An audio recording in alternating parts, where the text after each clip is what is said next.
Tez here. No pun intended. Concentrating current. Sakura, is this how it all ends? You're 800 damage. Oh my god! Not the second last change, but he's amazing. Oh, that's right. No delays, no Seer Karibos. Tez can Levica goes into the moon. Just takes it back.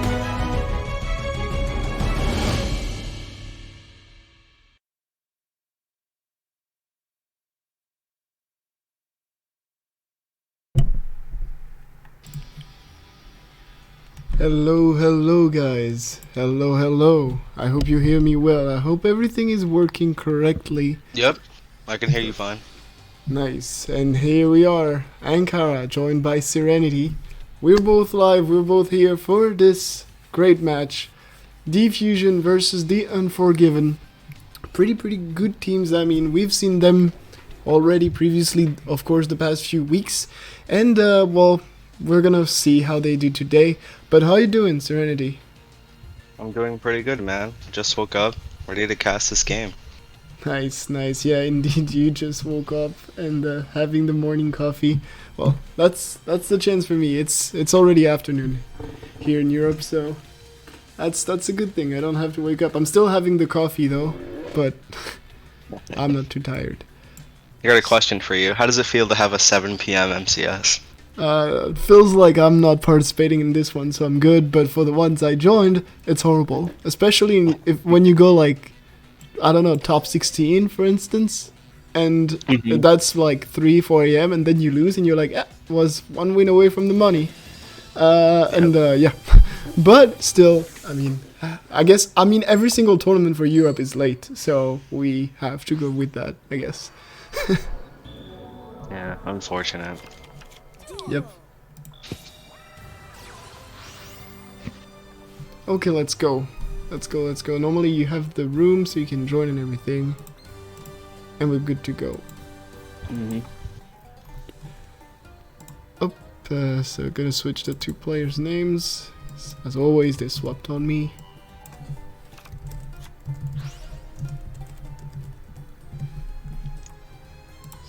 So it's gonna be Nightcore versus Shushum or Shushu. Anyway, we have here Kristrons, see you later, probably. Well, automatically, I'd say, with of course the Lightsworn engine.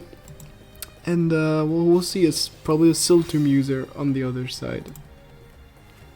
So, interestingly, a lot of people have been switching to See You Later Kristrons. Yeah, because it's actually pretty powerful. You can first you can of course avoid the stuff like floodgates and everything, but also you can do like multiple Quarn Gendrax, which is definitely a cool thing. Right. My only concern is a lot of people give up running any CC so that they could play 3 charge. Yeah. The consistency is necessary, but not having that CC is kind of detrimental in some matchups. Yeah, I've seen a lot of people playing Twister in replacement, because the main thing you want to do with CC usually shut down the Necro Valley or potentially the Finnish Chains, even though of course you prefer to have CC just to target any back row you want, but at least Twister offer this option, I'd say, against Necro Valley. Of course, guys in the chat, please let me know if the sound is okay, if you hear the music of the game, if you hear Serenity well compared to my voice and everything. As always, we'll modify that if needed. So, let's see. So, we don't have much info on Nightcore's deck. It's basically 2 sets for now. Which is definitely not the start you want against Crystron, because you don't want them to start their combos and the loops, but apparently he cannot do anything about it, so we're gonna see a Crystron impact, and here we go.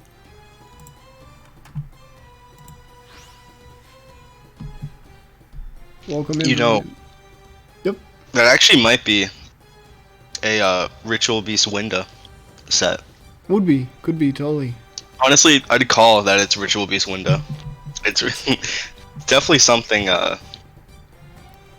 Let's go. Well, I mean, yeah, that wouldn't make sense. I mean, Ritual Beast is a good deck for Team Wars because like the no side decking is usually a good thing for Ritual Beast that can like pretty much streak and beat a lot of decks, even though it has countered the meta, of course, but still in Team Wars format is a pretty good deck.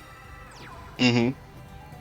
We'll see. I mean, and a lot of now we've seen like so many decks playing like Winda in the past, even though it's not Ritual Beast. They just playing through Winda because it's cool, and you play the Pedal Fin in the extra deck, and that's it. So expecting the Ritual Beast, here he goes into Samurai Destroyer. God damn, we are coaching already, Kappa.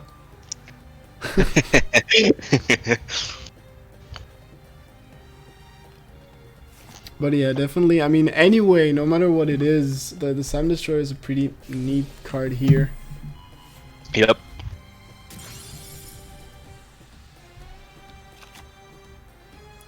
So let's see. Sets up the Amatrix for next turn before he goes in, and it looks like it was a Ritual Beast Tamer Lara. So the call was good. I mean, the call of the Ritual Beast was good, but Brick City was bad. Right? Yeah. Sadly, pretty nice brick, I'd say, from Nightcore here.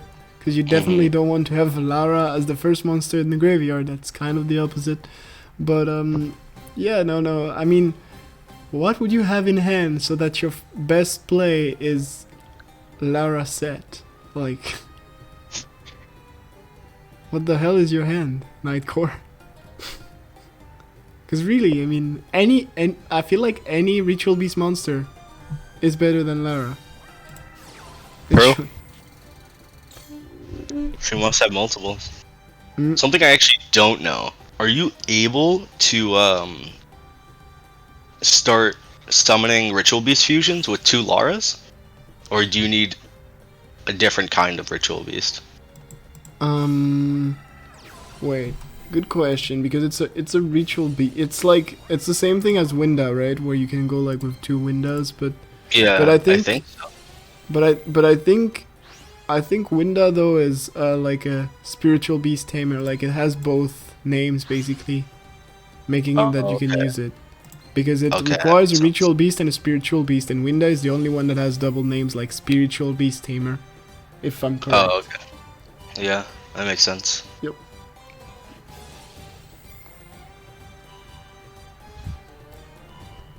Okay, well, Winda is coming back anyway. Well, Lara, my bad, is coming back, so there is that.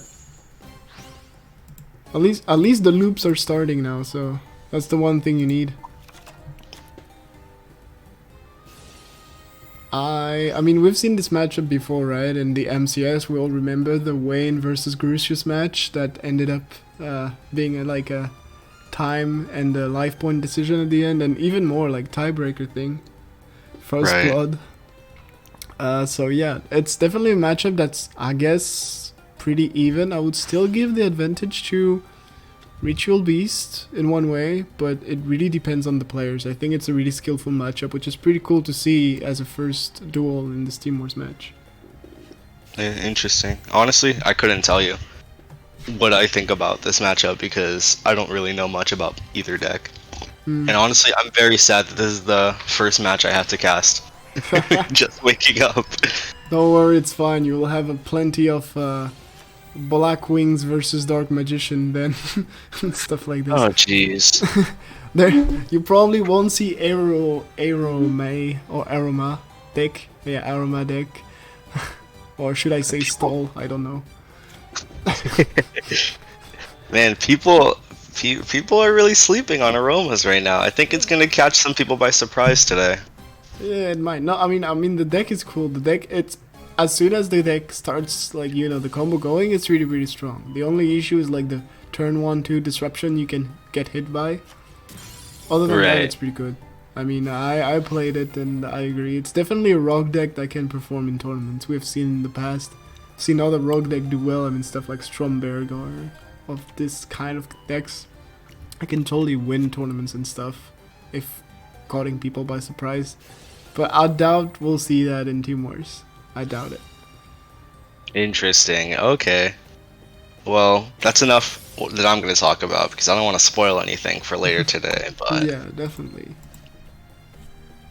Definitely, we'll see how it goes. But yeah, definitely Lila here. So that's really interesting. We don't see Lila that often, of course.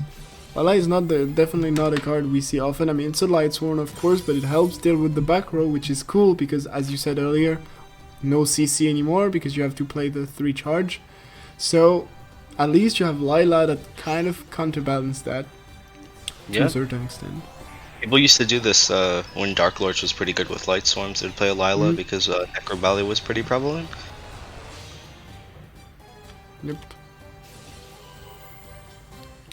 And we're seeing double on metrics. The thing is, you have to use Christian Impact to force basically the Pedalfin tagging out. Otherwise, it's hard to get through him. It's this acquiring Andrax basically.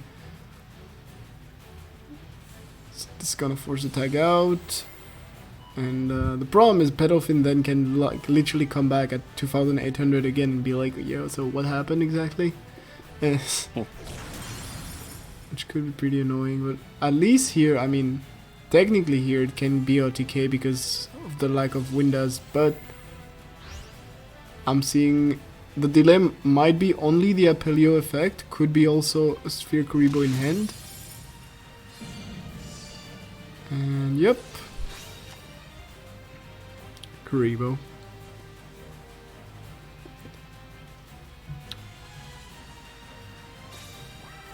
Oh, I was gonna say it's hard to come back from this except if you have like 2 monsters in end, and this is basically the perfect comeback.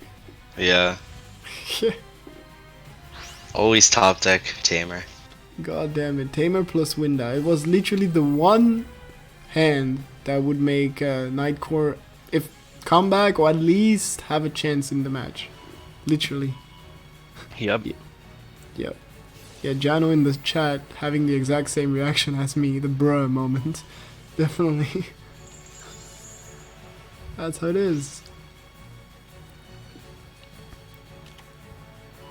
And Ritual be spawned, being search, of course, gonna allow, because now the thing is, Chushu doesn't have any tuner on the field nor space anyway for a tuner, so he cannot go into like a synchro during his opponent turn. So there is the fact that Nightcore is gonna be able to clear part of the board as well as using Seal Tombs, which is pretty nice. So Seal Tombs. yeah, this is Now this definitely match got cool. interesting.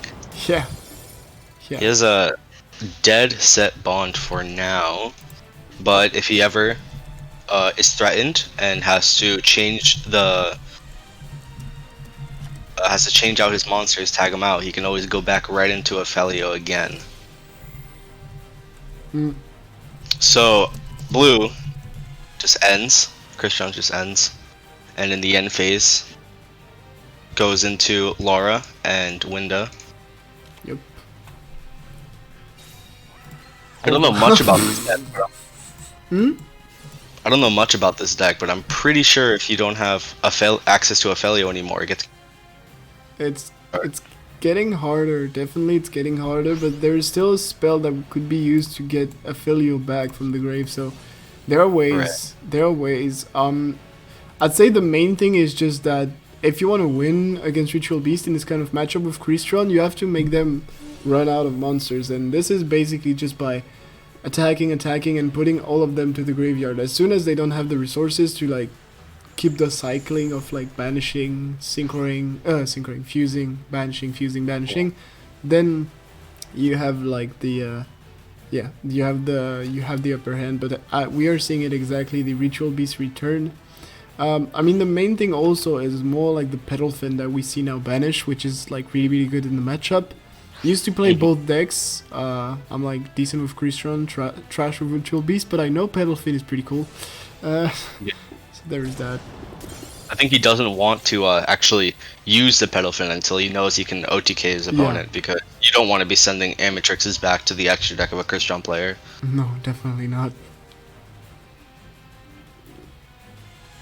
But yeah, I mean, it's crazy how this top deck Elder into like the top deck of the Kanaho completely turned back the match. I mean, now it's Right. pretty even, I'd say, because there are a lot of resources, of course, in Choo Choo's graveyard, so he can still do a lot of stuff. And we have to keep in mind that the timer is gonna start being an issue at some point, because even really, really good players of this deck, I mean, you have to play really, really fast not to time out.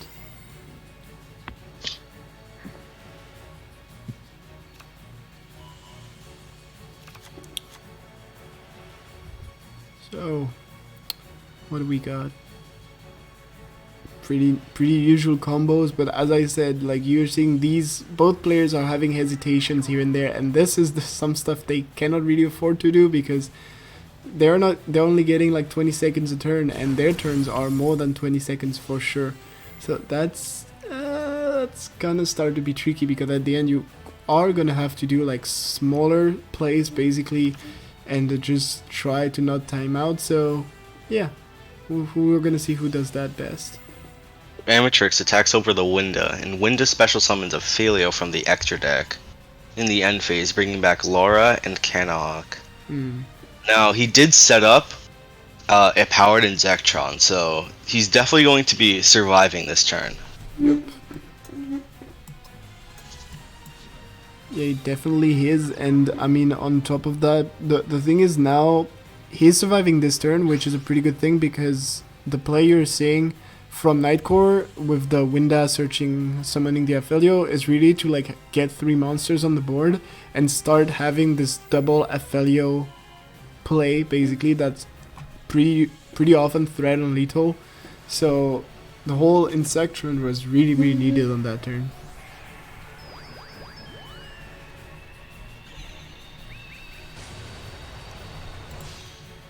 And as you said, we're seeing the Insectron. Amatrix still gonna be destroyed, gonna bring back Sulfafnir. Sulfafnir can itself also float for a monster from the deck.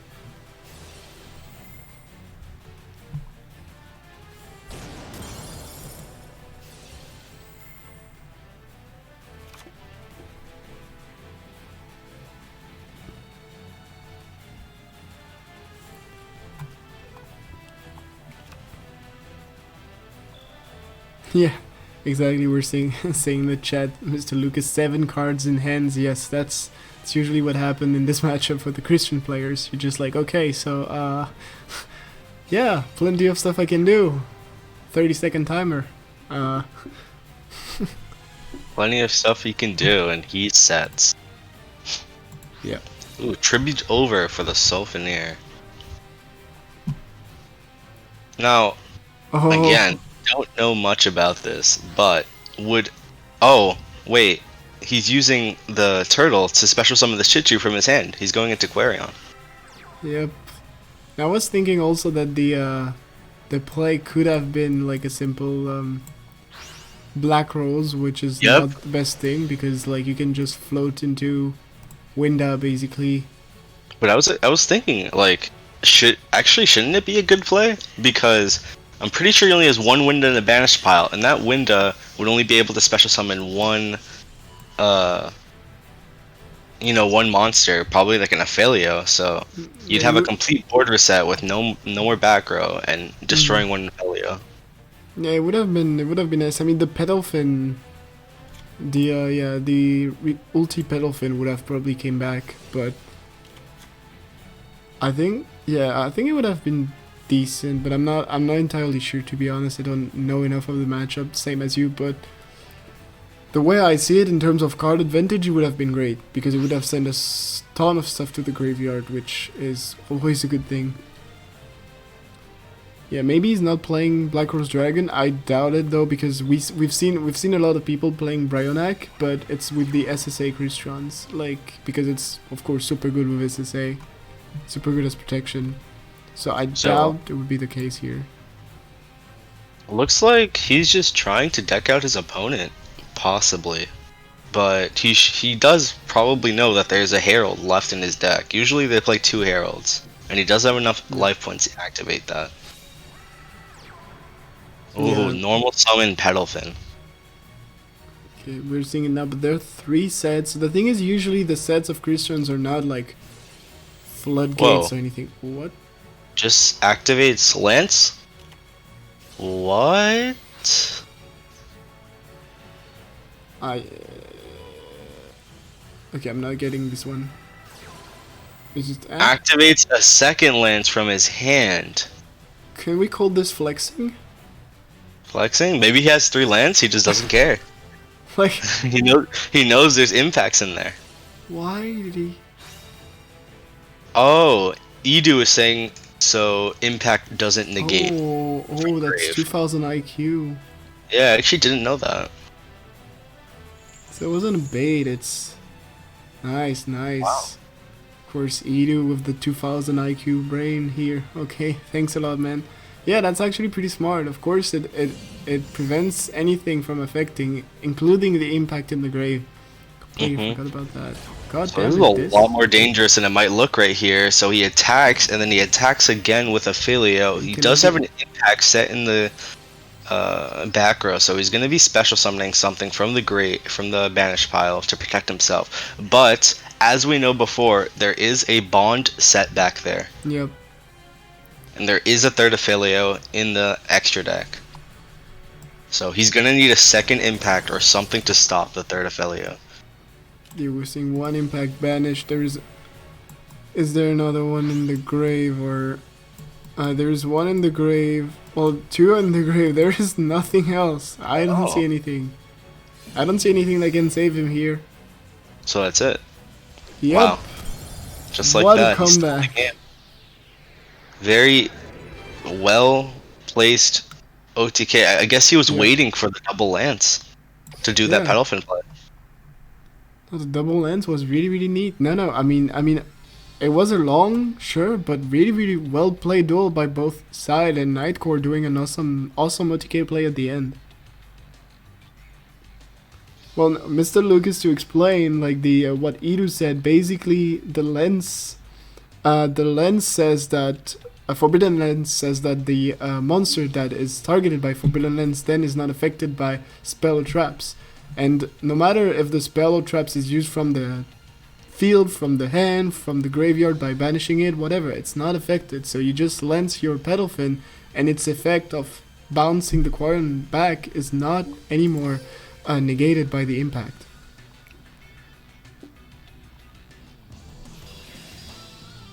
Damn. Lance does not protect from everything, though. I'm pretty sure Herald will still bypass Lance, right? Yeah, because Herald doesn't target. Herald tells you to do something. Tells your opponent to Yeah. do something, so it bypasses Lance. Because the effect of Herald doesn't affect the monster. You do something. Right. Same with stuff like Share the Pain, right? Pretty sure. I believe so, yeah. Because you distribute. I mean, Share the Pain is anyways like a free-to-play Herald. Mm-hmm.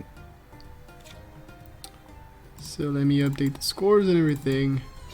This is now 1-0 in favor of Nightcore and the Unforgiven.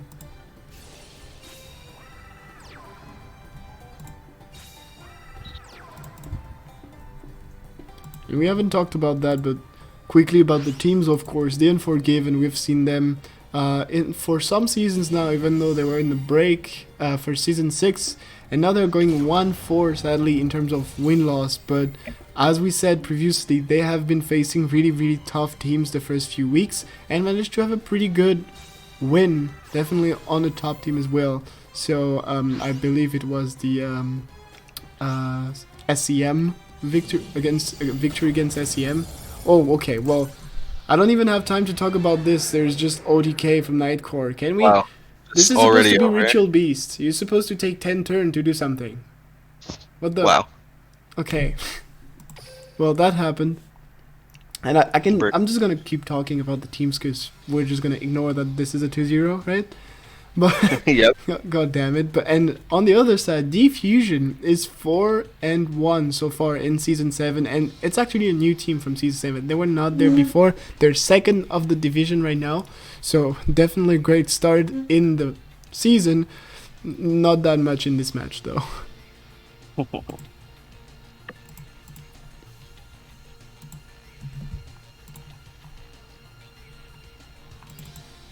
So now we're gonna see what are they gonna bring. Yeah. ease. Now they need to bring something to beat Ritual Beasts. What would you bring to beat Ritual What would I Beasts? bring versus Ritual Beast? Yep. Well, I mean, as you were stating before about Aroma, actually, not a bad matchup for Aroma. Very easy to overwhelm Ritual Beast. I guess, yeah. Yeah, I'm seeing it how, yeah. No, definitely, actually, it wouldn't be bad. And you have your Rosemary to negate any window. Yeah, that's actually pretty cool indeed. I feel like your call anyway is gonna be, so what would you do? I would Aroma. Best deck. Well, I mean, there is some bad matchups. Yeah, of course. Always. It has to, otherwise the thing would be tier 0 and everybody would be playing it. Yep. But still, I mean, Ritual Beast, you have other decks that are pretty cool. Blue Eyes, for instance, is like complete death for Ritual Beast. Because you just summon the spirit that says you cannot special summon 2 monsters at the same time. That's it, over. Thank you for playing Yu-Gi-Oh! Duel Links. I mean, it's... Right. And even the second effective spirit can negate any window from activating. Mm. Yep. No, I mean, it's way too good. You have like some, of course, Ritual Beast has a lot of great matchups in the meta, like Shiranui, for instance. It's a really great matchup for Ritual Beast. As a Shiranui player, I hate to see Ritual Beast. You really usually need side deck because you have a hard time getting through the pedal fin that can just like diffuse itself and everything. So yeah, we're gonna see what they bring, but I mean, not sure they expected the Ritual Beast. So do they have a deck that really perfectly fits or counter Ritual Beast? Not 1000% sure about that.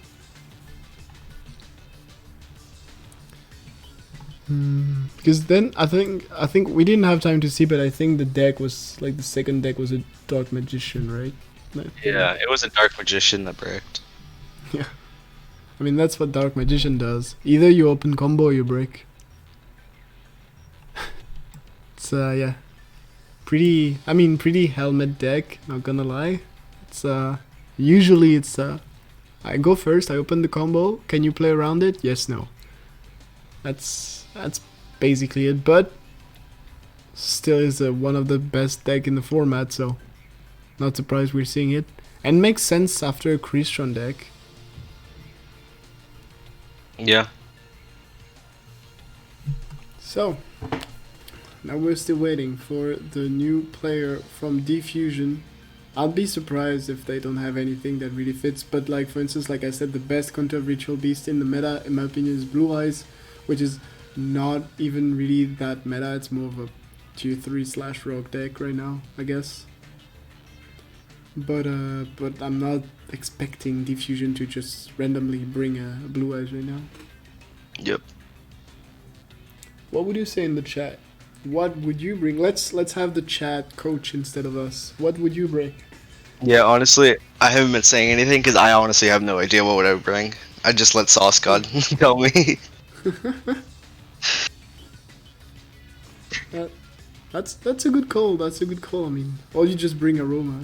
That works. Yep. Just go Saber. Yeah, yeah. Oh yeah, Purgatrio does really Purgatrio and Cockatoo both like Yeah. really annoying monsters to Yeah. deal with. The only thing that makes, in my opinion, the matchup pretty even is like, well, first there's Herald, of course, to deal with the Cockatoo. Cockatoo, but on top of that, you have the fact that flipping down with Maleu, with Floodgate, with Canada doesn't do anything. Or, I mean, Right. they can still fuse, except if you perfectly time the Floodgate, the Canada, the Maleu effect. Then you can, when they don't have any more diffuse, or when you force an early diffuse when your opponent doesn't want to. So there are moments where it's useful, but overall, doesn't do much.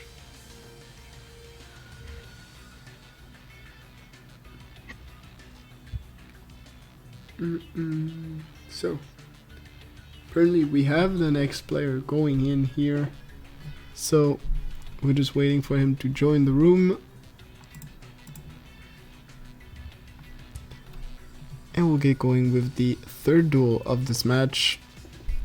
Diffusion is now led by the Unforgiven 2-0, so they have to make a comeback. It's never a good thing when like your first player just get 0-2'd, especially in Yeah. a break like this. But I mean, saying that, played like a potato yesterday and got 0-2'd. My team still carried at the end. We won, so can't say much about that. Except I feel you, Choo Choo, I guess.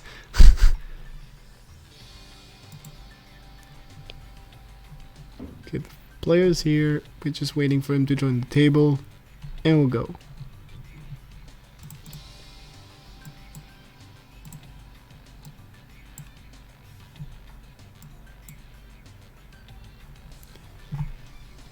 Yep, let's go. Ohaimi joining this match, and we'll see with which deck. They took some time, to be honest, to pick the deck, so could that mean that they don't have a really good matchup and they'll just like, yeah, that will do? We'll see. Yep, most likely.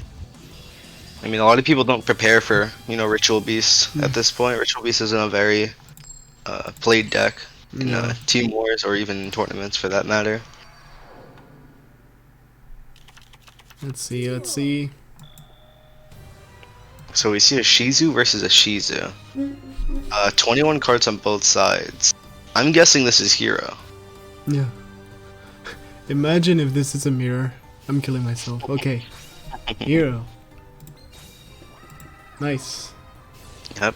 Activates the Ferris from hand, discards the increase. Not optimal.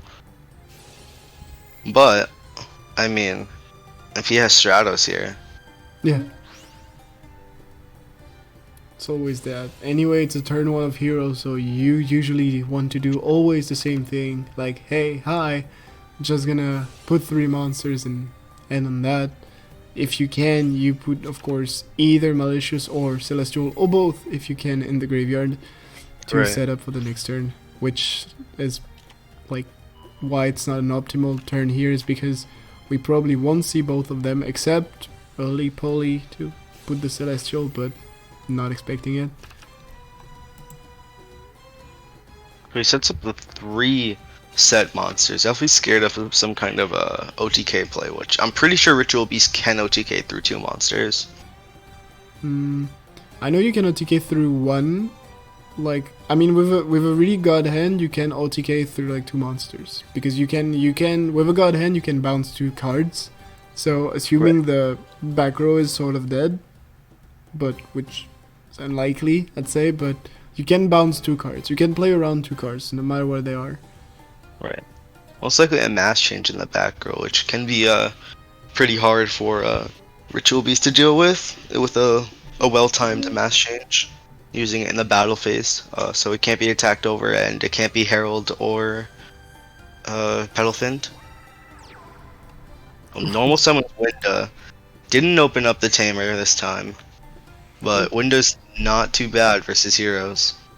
Yeah, definitely. I mean, how do you exactly deal with that? Either you just ignore Winda and you attack over with Enki's. You can also Trinity into Enki. That's one way. Right. He did summon it into attack position, Yeah. so he is opening up a potential, you know, mass change attack over Winda into mass change direct twice for game. But I definitely think he has a Spirit Karibo in hand if he's opting to go for such an aggressive play. Because, I mean, Winda in attack, like... What would be cool also potentially here is just summon a monster high plasma, but we won't see that. Yeah, I think he's just kind of baiting out the Trinity here Yep. with this Winda in attack position play, which is exactly what's happening. He's going right and there into the was a Trinity. plasma. No fucks given. Is that a Honestly, break? Let me see. can't tell you I would ever do this, but let's see what happens. There's a delay. There's no way on earth. Yeah, no, there's And a there's the Karibo. Spirit Karibo. Yeah. It has to be. I mean, Yeah. okay. I mean, technically. We see the mass change here. Wait, as I was saying before, 2 mass change win this game. Yeah. That's the thing. I mean, but if you want to be cautious, I don't know. I don't know if I would summon Winda. Like, in attack if you have only like one. Wait, because now you can He put just something in got defense. God-handed. Yeah, because No, now well, you can no, put that- something in defense, but it doesn't change Right. anything. It doesn't change anything because now he's just gonna go Anki direct twice because that's most likely a mass change in a set back row. Holy! No, what? Oh, he just passed. I'm just like, oh, I guess it was Uh, nothing. I guess we so got too excited. why exactly the Trinity? Yeah. Ooh.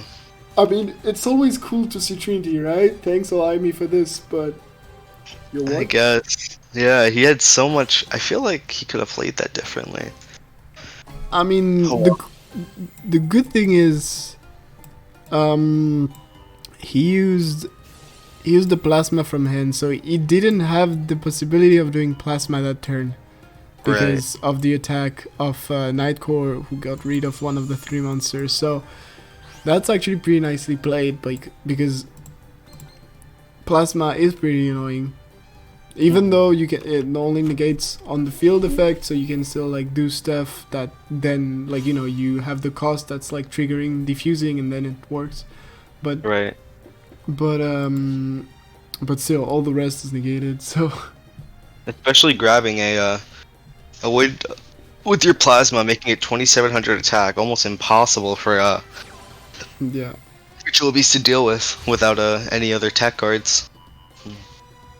Yeah, but I'm really not understanding this play. Yeah, me neither.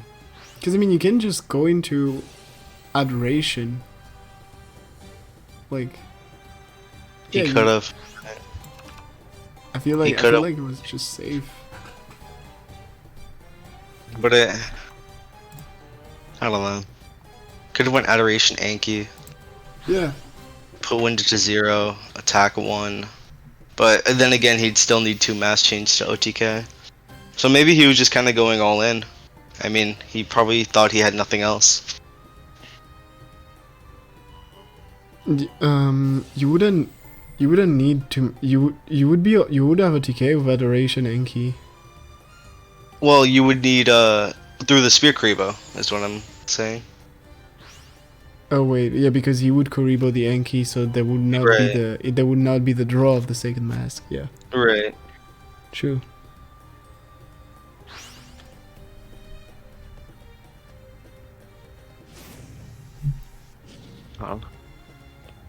Nightcore really showing why Heroes kind of dropping down in playability, dude. Single Spear Karibo just wins the game.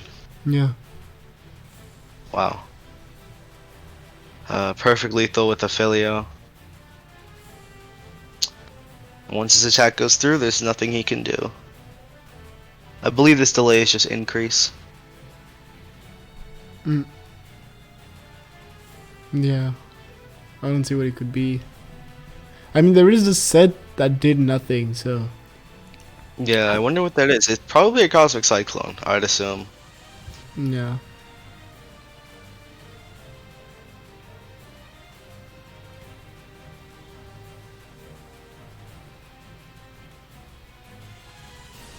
Yep, we're seeing the increase, and this is probably gonna be it here.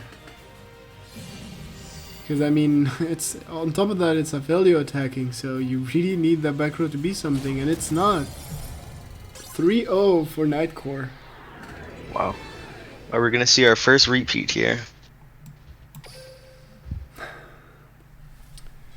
Well, the thing is, I'm trying to think about it, and I don't know what's your opinion on it, or the chat's opinion, but I don't see Hero being that godlike of a matchup against Ritual Beast.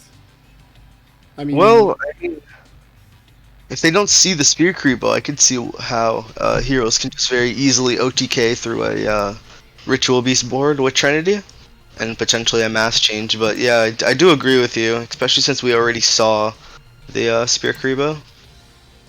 yeah, I don't like really. I mean, as you said, I see how it makes sense. Right? I see how it makes sense, but I'm not entirely sure like if it's that good. Like Again, yeah, the Seer Karibo completely negates the whole thing. Sure, Trinity, the cool thing about Trinity is like you go through the ulti pedal fin like it's nothing. Even if he tags out, you just destroy the Winda, destroy whatever Winda summons back and everything. So there's that. But still, I feel like, I feel like it's heroes have a hard time beating decks that float overall. Because if you want to attack directly, but then these decks, if you don't destroy their monsters, usually they go into big combos. And if that's not the case, if you attack their monster, they float. So it's hard to go through and actually deal lethal damage. I don't know. I much prefer heroes versus stuff that cannot float, like I don't know, Dark Magician, for instance. We'll see though. They obviously picked this deck for reasons, so.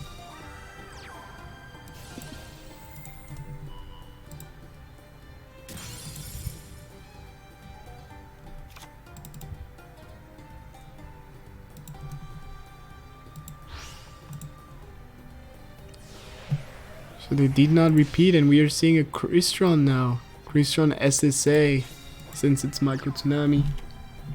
Right into Samurai Destroyer again. Let's see if he gets baited. Nope, it's a window this time, and he's able to stop it with a turn 1 Samurai Destroyer. But no other plays.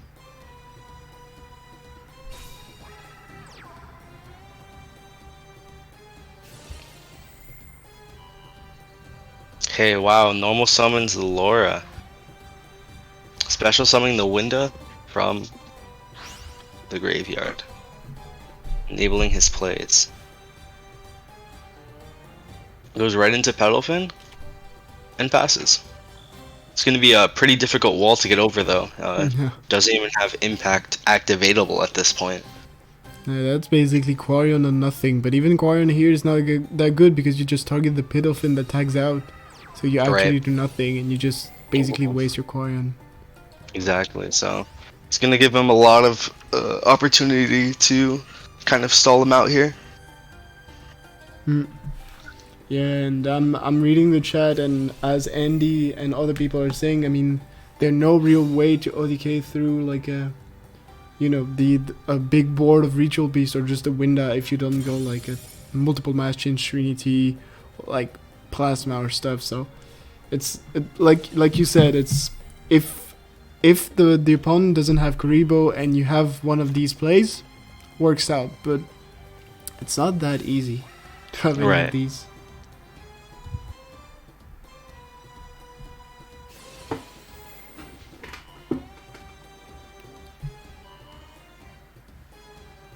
I mean, like I said, the one thing that worried me is that they send Hero that's, again, a deck that can beat Ritual Beast, but in no way is a deck that is good versus Ritual Beast, like, really, really good. They send that as the best deck out of the 8 they have left against Ritual Beast, so it's pretty scary. Right. Definitely did not prepare for the Ritual Beast. Who does, though? But, I mean, Ritual Beast is a deck that breaks, right? So they can also hope for that at some point. Hopefully they will not need this. And well, I mean, technically he has kind of bricked already, and he still won the game. True. With the True, actually, yeah. Or even just like a set, or the normal summon window. But I guess you wouldn't really call that a brick versus hero. It's still very strong.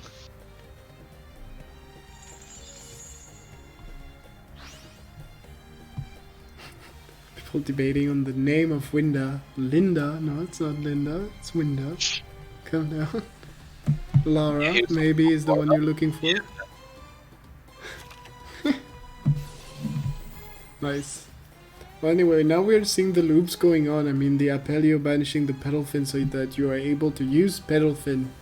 And what I enjoy also, and I want to point out about Nightcore, is he's playing really fast. And he's making really good plays really fast. And that's really what you want for Ritual Beast players, because I feel like there is a big difference in both Chrystrons and Ritual Beast have like these similarities of being like two, I'd say, big brain decks, or at least, you know, combo heavy decks. I'd say you have to know a lot of stuff, but on one side you have like, you know, Christian that can do so many potential combos in every single way, but the combos are in themselves pretty small. Like it's gonna be like 2-3 summons, and usually it's gonna be that 3-4-5 high, and usually it will stop to that. When Ritual Beast, you have less potential like plays, a line of plays, but you have to know which one to pick every single time, and they take ages to be made.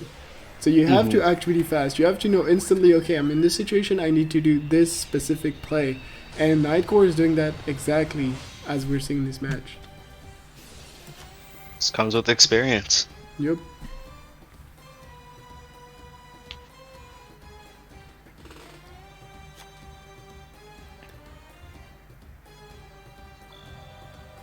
So we're seeing the metrics being used, of course, to put the monsters in defense. But again, this is, how do you push through Affilio, multi-Affilio plus Winda? Like, oh. What are the banished monsters though? Yeah, okay. I guess going for Quarren Gundrex this turn wouldn't be crazy. So we'll see what he does. Hashtag not coaching.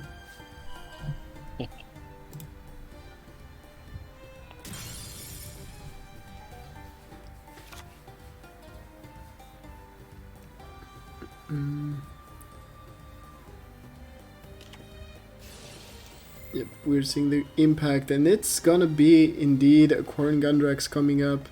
It's not the see you later version though, so this will be the one and only Quarren Gundrex of the game. Most likely.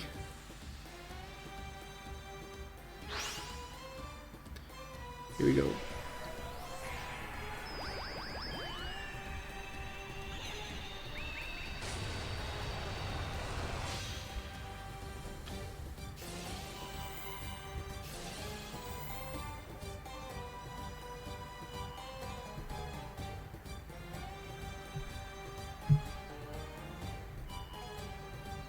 It's actually a pretty good play not having any windows in the banished pile. You definitely noticed that.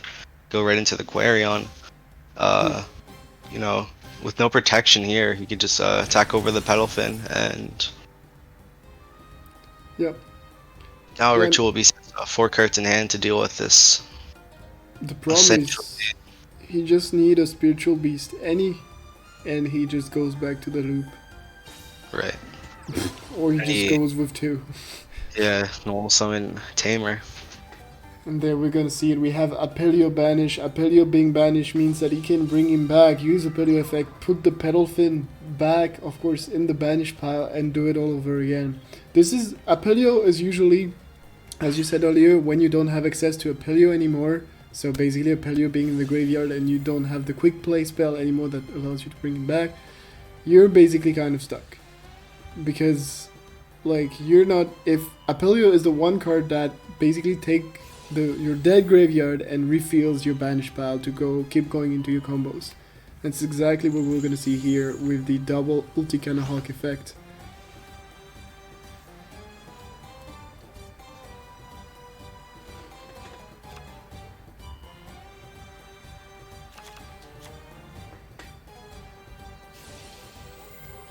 And indeed, Apelio banishing the Petal Fin, and you can go back into a fuse, bring the Petal Fin back, bounce, of course, with Petal Fin. The thing is, do you really want to go aggressive here? On top of that, I think he's missing some like Tamer to go back into a big amount of fusion, so either that or he's just low on time, which maybe both. Actually, I think he's going to try to go through the same line of play that he did in the first game, where he's going to wait for his Lantis so he could start using his Petal Fin to bounce back the Quarion and not be affected by the impacts in Grave.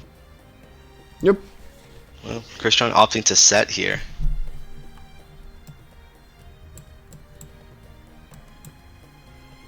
Indeed, there is still that impact, so he needs to wait on that impact draw, or Herald if he plays it.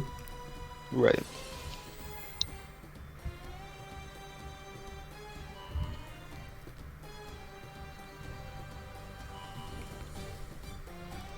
Yeah, basically this is gonna be like a loop like this where like he's gonna be. The problem is if you only destroy one monster, it's complicated because if you only destroy one monster, Apelio is gonna put that monster back to the vanish pile every single time. The one thing is Ulti Kanahog though puts a second one by its own effect to the graveyard, so it still makes the graveyard goes bigger. The draw phase, holy. But this is That's going to be stopping him, but having these two windows already on the field Yeah. still going to be very hard to OTK through. So you can only really imagine how effective this Lancia is going to be. Sure, he stuns him for a turn, but really, I think he's honestly just trying to stall anyway until he gets to his card. So honestly, maybe second not Quarian that one time. second Quarian. Not Oh, happening, but Wow, tribute summons. The Genix Undying that was set for a Christian Zolfenir. mm, I assume that's an SSA in the back row. But wow, triple window on the field. Won't you love to see that? Window number 1 activates. how do you on Earth go through this? Honestly, I can't believe window isn't a hard once per turn. Yeah.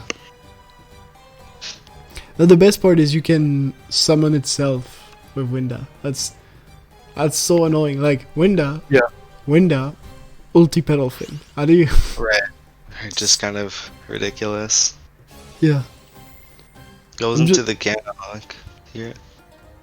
Yep. Gonna do the exact same with the double effect, doing the first one, chaining the diffuse and everything. And again, Pedalfin being brought back. Oh, well, I mean, Pedalfin could be sent to the graveyard though. And just Apelio bringing it back. No, okay. Oh, he's sending the Apelio to the grave, so... Am I correct to assume he doesn't need it anymore? Which would mean... Yep, Forbidden Lance. From the hand. Wow. Does he have the Regeki break? He does not. Nope. Yeah, in SSA you really don't have space for anything, Yeah. to be honest. It's Yep. tough. Pedalfin sends back Quarion to the extra deck.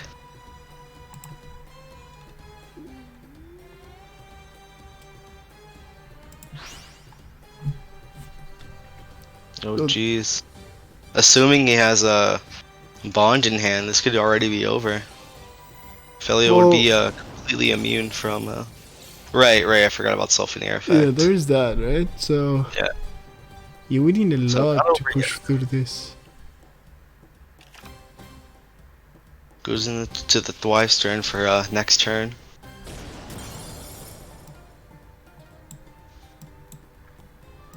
Oh, and so now the question is, did Nykor checked enough, like, the graveyard to see if there could be an... Basically, because he bounced back the Quarian, so... That's always scary to do. You give back your boss monster to your opponent. But we're seeing two of the level 3 Ryan, two of the level 2 Citri in the grave so far, so a lot of the tuners are gone for Ohaimi, but at the same time he still has, of course, the 2 Gen X level 3 tuners and at least one Citri somewhere, so there are still ways to get out the Quarian in one turn. Not many though.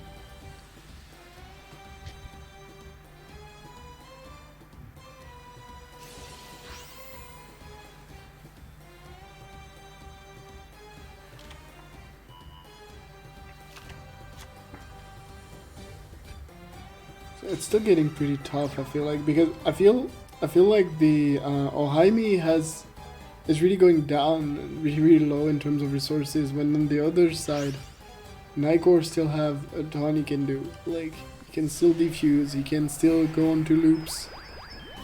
He can well, reusing the Pedalfin would be complicated because there is still the impact in the grave, but he can do stuff.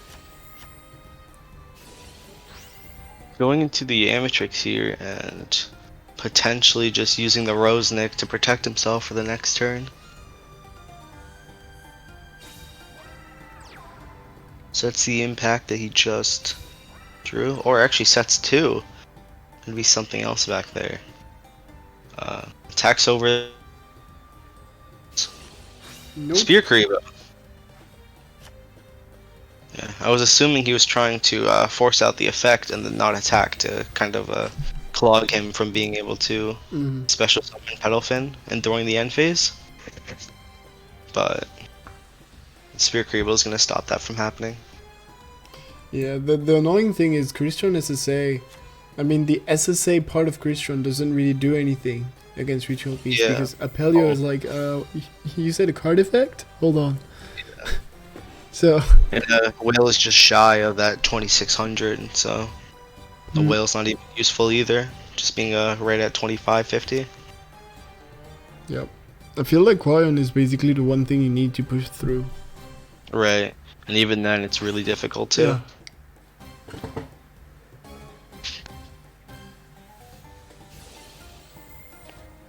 It was one long game. Yeah.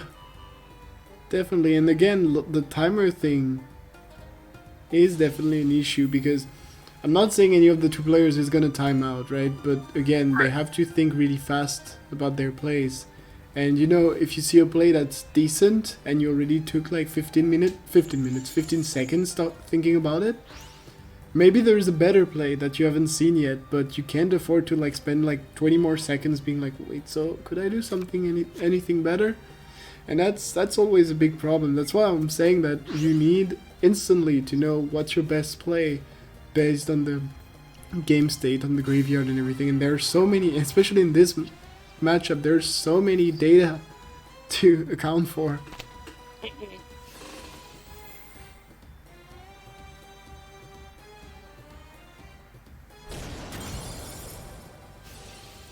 And yeah, now it's just gonna be a Apelio build bit down, I feel like. I mean, Jaime is just getting so low on resources because you cannot just reuse your tuner easily from grave. I mean, you can to a certain extent, of course. Right. But the Ryan here will be able to hopefully stop this attack and then send itself back into the deck. Yep. He does still have a decently large extra deck though, interestingly enough. Yeah. Well, the Quarion is back there, so that's actually like basically his win con back. Right, so goes into Samurai Destroyer here through the effect of Ryan. See what he opts to do with this. Okay. Impact in the end phase. Special summoning the twice turn back on the field.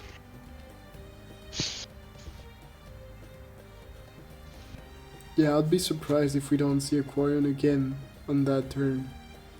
Of like the Ryan in deck and potentially the Gen X. Oh, using the Cosmic Cyclone on the one back row. Wow. Wall of D. How does he have space for this? Oh my god. This would have been interesting. The Mad Lad's actually playing a 1-of Wall of D. Holy. Yeah, it's like you said, there's no space in Ritual Beast, so this is probably 1-of. So is this the 21st card he's playing? Yeah, it was just like I could play 20 card, but might as well add a ward.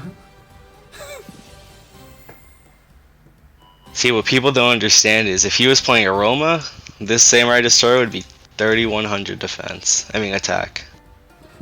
Getting over anything. See, that's the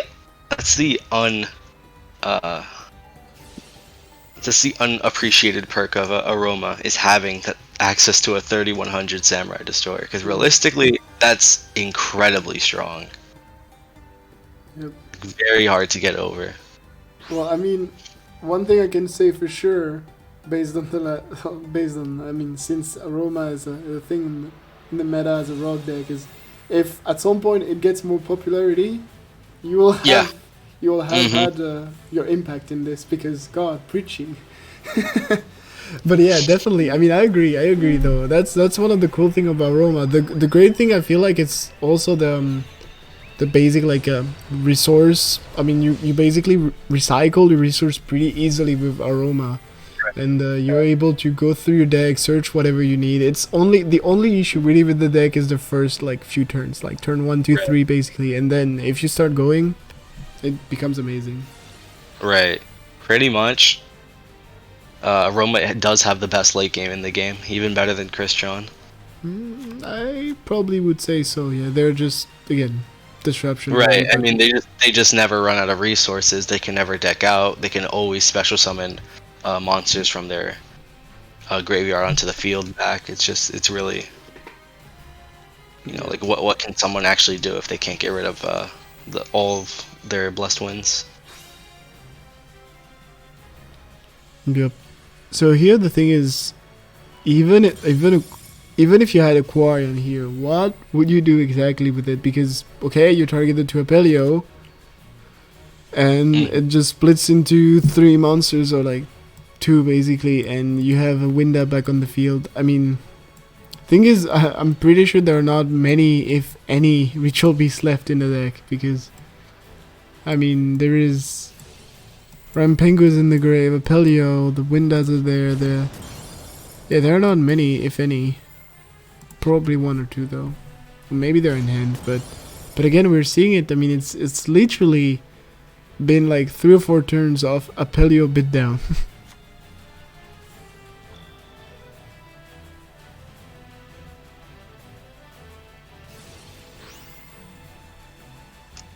D stands for Dragon, not Destroyer, because he had problems with his dad and left his home. He changed his last name from Dragon to Destroyer. Interesting take.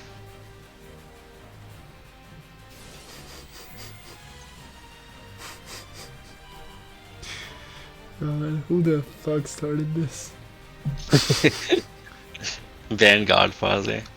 Yeah. Why am I surprised?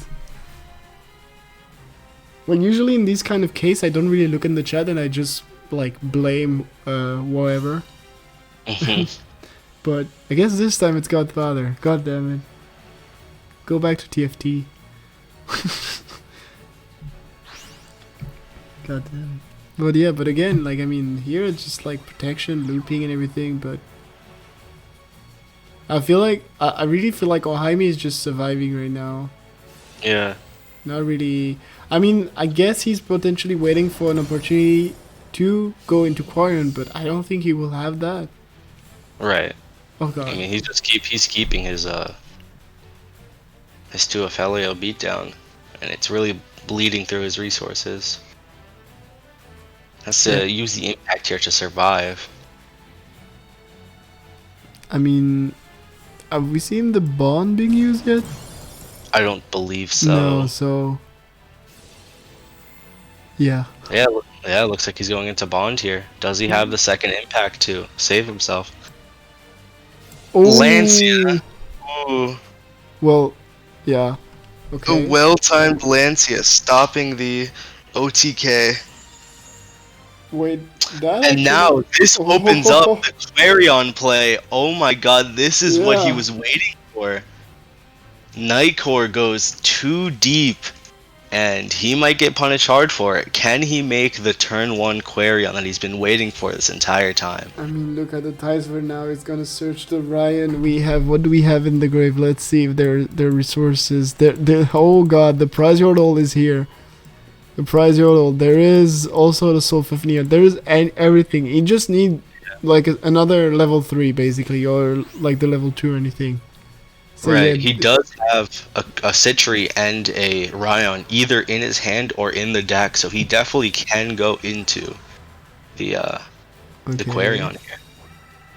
Normal summons the Ryan. And that's it. Unfortunate. Maybe he was waiting. Maybe he really wanted to wait until he had a guaranteed Quarion play, but SSA. I mean, he did set up Amatrix here. He's still looking at the deck out win potentially. Ritual Beast with 3 cards left in hand. Yeah, I mean, there is that. There is that. True. Yeah. There's the deck out. There's the fact that, I mean, his last Gen X level 3 tuner is probably still in the deck. That's why he cannot go into Quarion as well. But imagine. Oh, never mind.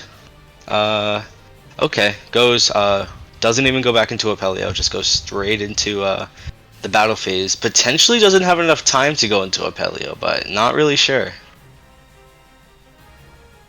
Okay, 3+4. That's again. Going to level 7 again? What is it? What else does he play? Oh, did he not use Samurai Destroyer already? Yeah, but it was Right. bounced back by the. Oh, it was bounced back. Got it. Yeah, Yeah. because that's the since it's not a Christian card, you can just like. Right. Okay, Mm, lands in the before attack decoration on the Samurai Destroyer to attack over it. With the Apelio, so he will not be able to attack over this Sulfaneer normally, right? Or I mean. Oh, okay, he's gonna use bond, yeah. bond here. Just checked for delay. Gonna go with the Apelio. I believe he played around the Lancia by not going into Apelio and then going, for an extra attack, but Solve still has his effect in holy Yep. wait, because now there's like a Gen X draw. I mean, the thing is now he's back to having his 2 Apelio on the field, not Klug, so the Quarian again doesn't help. yeah. But the bond is gone now, which does kind of stop Nightcore from being able to OTK easily.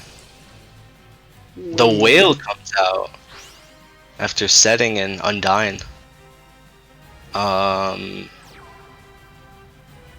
Wait, 2500 attack over the. I completely forgot Umi. Yeah, because Umi. Oh yeah, it's Bell Pyros. Well, Oh it's my Bell god, Pyro. Spear Karibo. He went in too deep again. Yeah, I guess here he probably had to, right? Did he? Oh, Um, that's why. Yeah. Jesus, he plays everything. Just Cosmic Cyclone. how does After that Cosmic fit in Cyclone. 21 cards. Yeah. Wow. Hazy deck check now, Kappa. Yeah, that's over. It's over already. Yep. This is it. Ooh, You I think. You dare to said already. It's over. It's over already. And did Yeah. he previously use a Spear Karibo already, or was that the one Spear Karibo? Didn't we see it on the? I think. Wait. Oh, wait, yeah, we did. He's Yeah, playing yeah. two. He's playing 2 Spear, Wall of D, a Herald, a CC. Huh. How do you find the space? Yeah.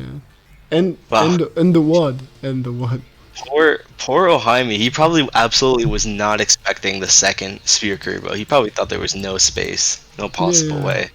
But just like that, the Spear Karibo actually wins him the game, because otherwise he could have just stayed into attack position, and then what could Nightcore really do?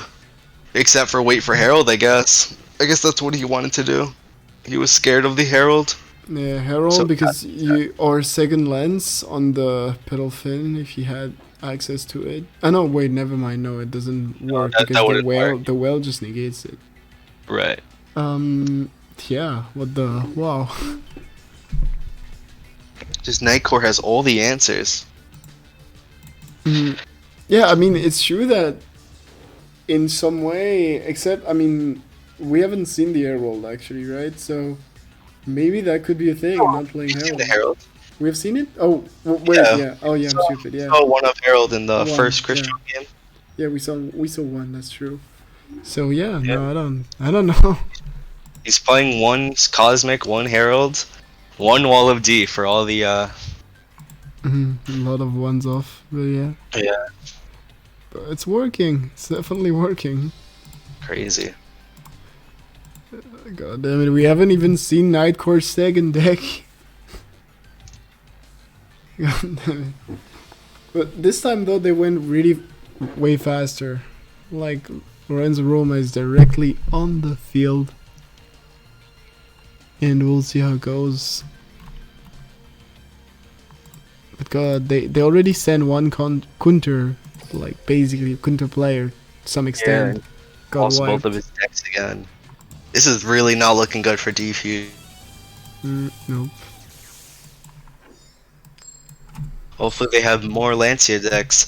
Okay, so Lord Roma coming in with Yami Yugi, probably gonna be sabers. I have noticed that he does love his sabers, especially his 30 card sabers. But actually, looks like he's playing 22. Okay, so it's starting with Kanahawk. So Kanahawk start is usually pretty weak, except if you can right away get the monster back, which can be a thing. Right, but it's except not if always you the have case. the Ritual Beast Spell, return. Yep. Not the He case actually here. Two sets. Sends the Tamer. Can't wait to wad that Molehu. He's actually just using the Kanahawk turns from now. Yeah, I mean that's also cool because you just put. I mean, if you think you can delay, you just send the Elder, and you're like, yeah, I'm getting him back at some point. Alright, activate Palace. And I mean, I think it's a good play actually against Element Saber, but because here we're seeing that he searches for monsters, so he gets to attack this turn, not the next. Right. Yep. So it's a slow deck, Element Saber, especially now that you usually don't play the. I mean, we're seeing now some people not playing Cocytus. How do you even say it in English? Because oh god damn it. It's Cocytus, I'm pretty sure. Okay. Yeah. What? Yeah. Well, so Cocytus, and so you have that. Or some don't play it and actually still play Malo to surprise their opponent and just go into Purgatrio. But usually they don't. Usually they run the Cocytus. And and so because of that, you cannot really like just ODK this turn or do anything. So you can just wait and get its Elder. I really think most decks in Timors do not opt for the Malu over the Cocytus. I think Cocytus is too important versus some matchups. It's like so vital to be beating some of these matchups that you really need to have that in the extra deck. I think it's more of a wow. Lance in the damage step. Wait, so he's playing two Lance. Yeah.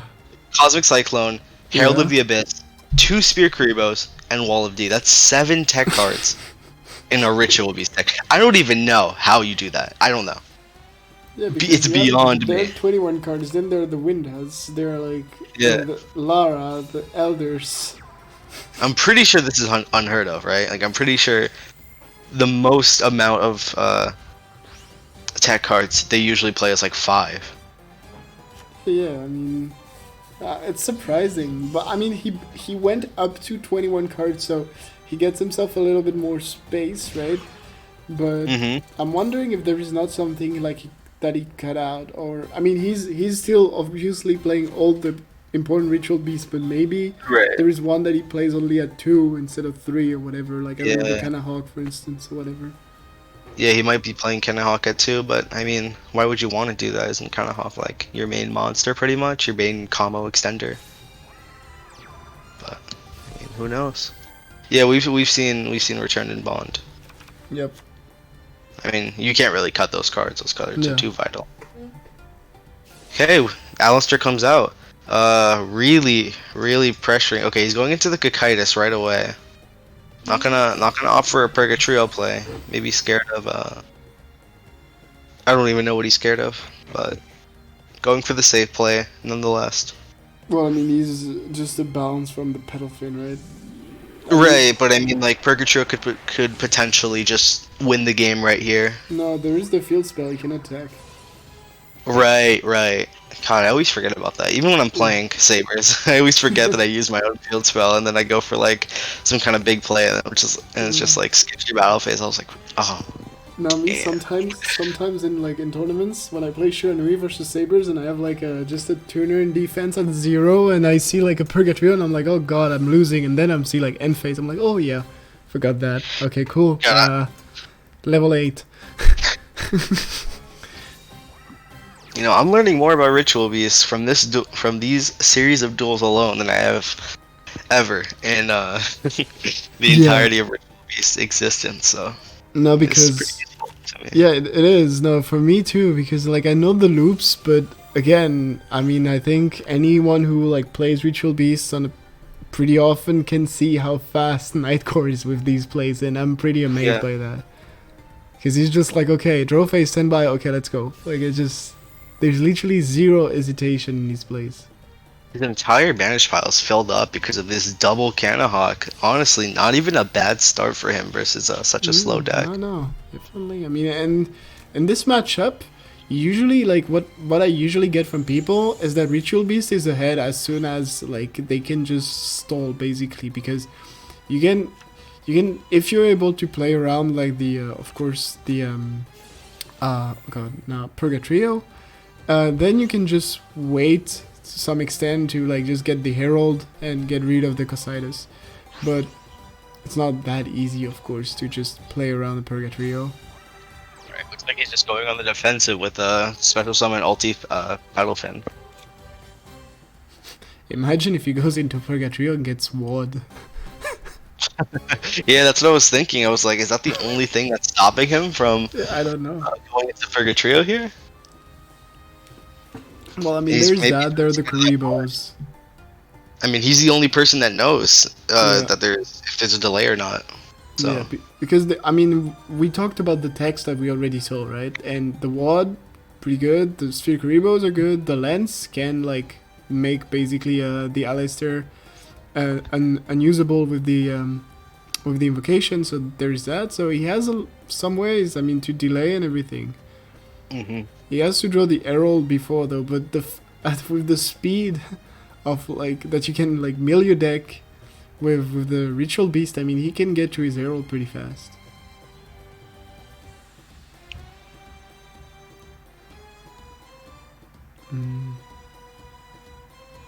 That's the thing. That's probably the hesitation from Lore here. He's just like, okay, so I can go into Purgatrio, yes. Is it really gonna go through? Oh yeah, well no, he can't. Yeah, actually no. I always forget. Yeah. I always forget they can't do this. Lava Golem one time. Lava Golem. That is something Lorenzo would play. He is the type of player. Yeah. Okay, so we see the Invocation coming out. Maybe we're seeing a Kaliga coming out right now.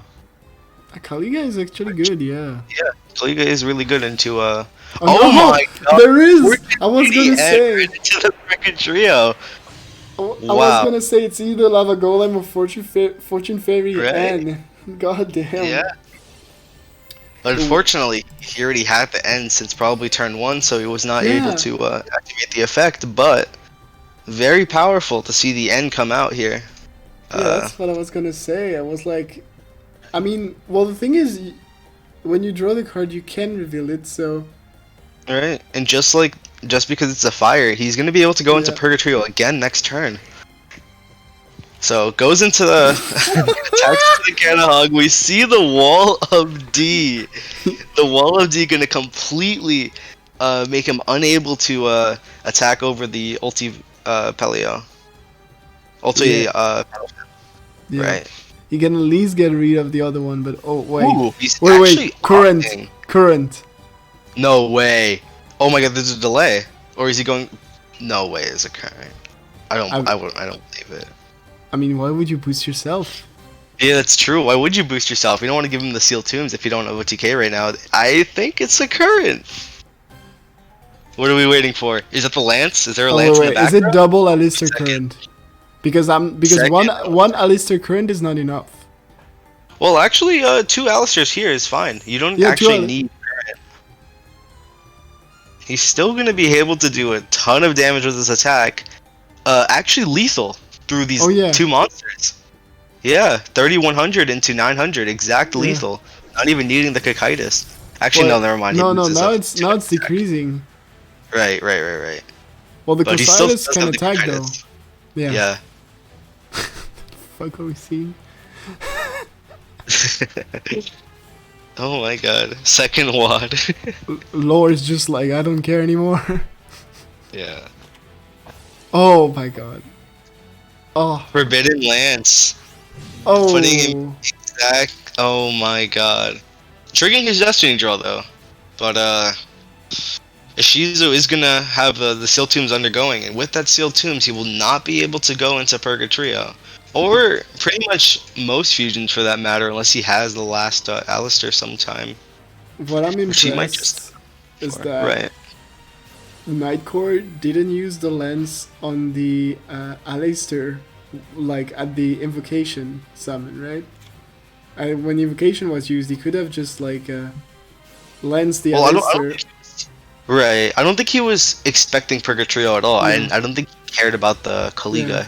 Well, on top of that, I mean, there was a second Alistair in hand anyway, so the lens Right. couldn't have done anything. But still, the fact because I think lore was like, okay, there is nothing, there is no lens, there's just the wall. I can play around that. But now, I mean, 2 Alistairs are in the grave, Mm-hmm. and you didn't have lethal, and you're gonna get Seal Tombs and everything.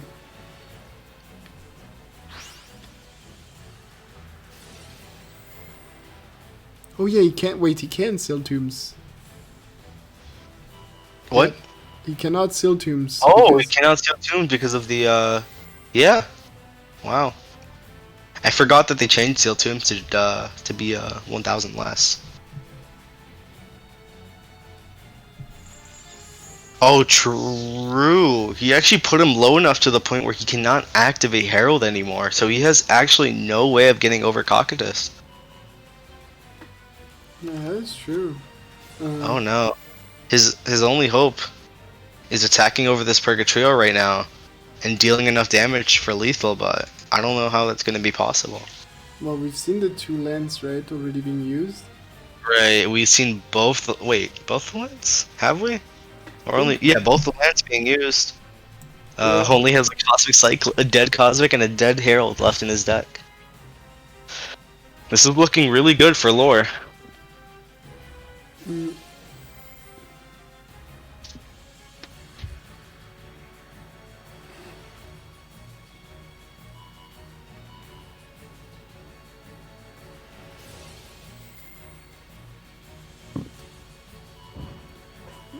Yeah, I mean, like, I don't see here how you... Well, I mean, the thing is, he's at 1,100 without anything, right? But there is going to be at least 1 monster on the field. So, he will be 1,300. And it's 2006 is, yeah, not enough. Oh, I forgot! Yeah, Apelio. Apelio boosts. that is. Oh, what do you mean automatically- Apelio boost? Well, oh yeah, it doesn't work because. Yeah, it doesn't Oh work on God, Apelio. it's so stupid. Palace. Oh no. Ooh, and he didn't bounce the Palace. That's No, but I meant like the small Apelio boosts other Apelios, right? Boost all other Ritual Beast monsters, right? When you use its effect, like when you take Right. a monster from the grave. But the thing is, when you attack with Ritual Beast ulti Apelio, it's unaffected by other cards' effect, including its own Apelio. right. So he had lethal with the Apelio effect, but couldn't do it because he negates himself. Nothing. I think Lord Roman knows exactly what he needs to do, and that is literally nothing. He has absolutely no way to get over this Cocytus. Nothing to fear at all. I mean, we pretty much already figured out his deck list card for card throughout these last 4 games. Can't And wait. you know, I'm pretty sure they know that you know, they're a very competent team. They definitely know what they're doing in terms of information. Yeah, so Can't wait for the moment he's gonna discard a Sword of the Deep-Seated, and we're just gonna be like, what? oh my god, Not happening, but yeah, not happening. It's just mean- activate Hinatama for game, Goblin I mean- Thief. I mean, we are the casters, right? But being honest, if there is a new tech that we haven't seen, I'm asking for a deck check myself. I don't care anymore. Me too. No way. Holy hell. I mean, he's not quitting, so I mean, why would you play till deck out if you had no win con? Surrender. you know, there's always a possibility of a disconnect. So Yeah, sure. never surrender, really. Just everybody DDoSing Especially in a Team Wars Lorenzo. match. Yeah, you really can't surrender in Team Wars. Mm. Why quit in 2 wars? Yeah, true. True. Wouldn't be fun not to go to turn 20, right? Yep. me pass, yeah. I'm wondering what we're gonna see from Nightcore's second deck. Because now, even, I mean, yeah, imagine if it's the same thing, but like, with different decks. Jesus. We've only seen 5 games and it's already been an hour and 30 minutes. Yeah. Holy. Well, actually, like 3 or 4 days ago, I streamed like a training, like a scrim match between like 2 teams. They were like training in Team Wars format. The whole thing lasted 4 hours and 30 minutes. I was dying, but it was pretty fun though. But yeah, no, I'm not expecting that to be the case here. I mean, for Ritual Beast deck, it's actually going pretty fast. Which is sad to say, but...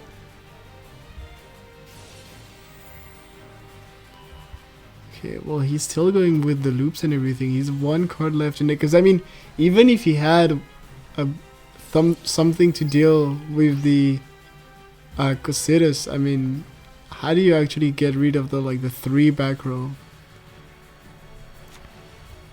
Okay, just Inotama now.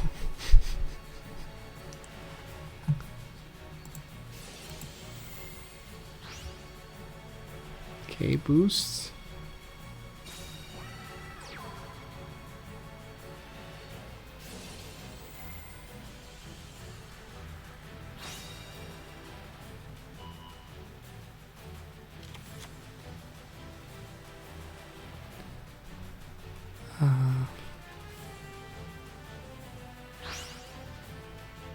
I'm just waiting to see if there is something, but I don't think so. But I mean, he has no card in hand. He's still looping, so I don't get it. Is there actually something? Wait. Well, he can do multiple boosts, but no, not even. Yeah. Akin's gonna be able to get over the Yeah, 2900. that's over. Yep. Hmm. And this is it, guys. Nightcore finally losing a duel.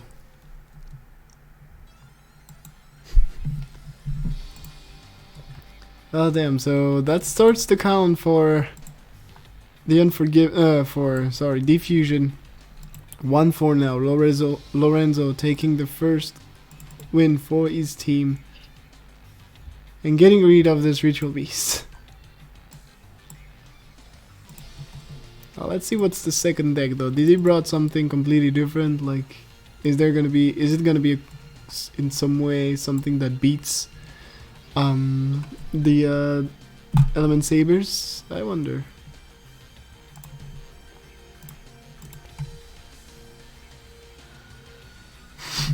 Some people in chat already saying the second deck is also Ritual Beast. Oh. Not expecting it.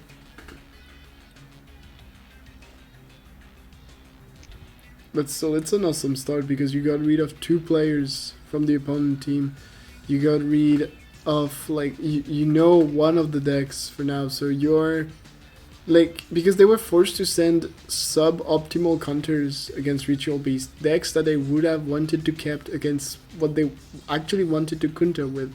So it's still really good start. When it's really great, of course, when you're able to win the first few duels of a war, but when on top of that you are beating decks that were like potential counters to other decks instead of actually like beating your pure counter, it's even more worth it.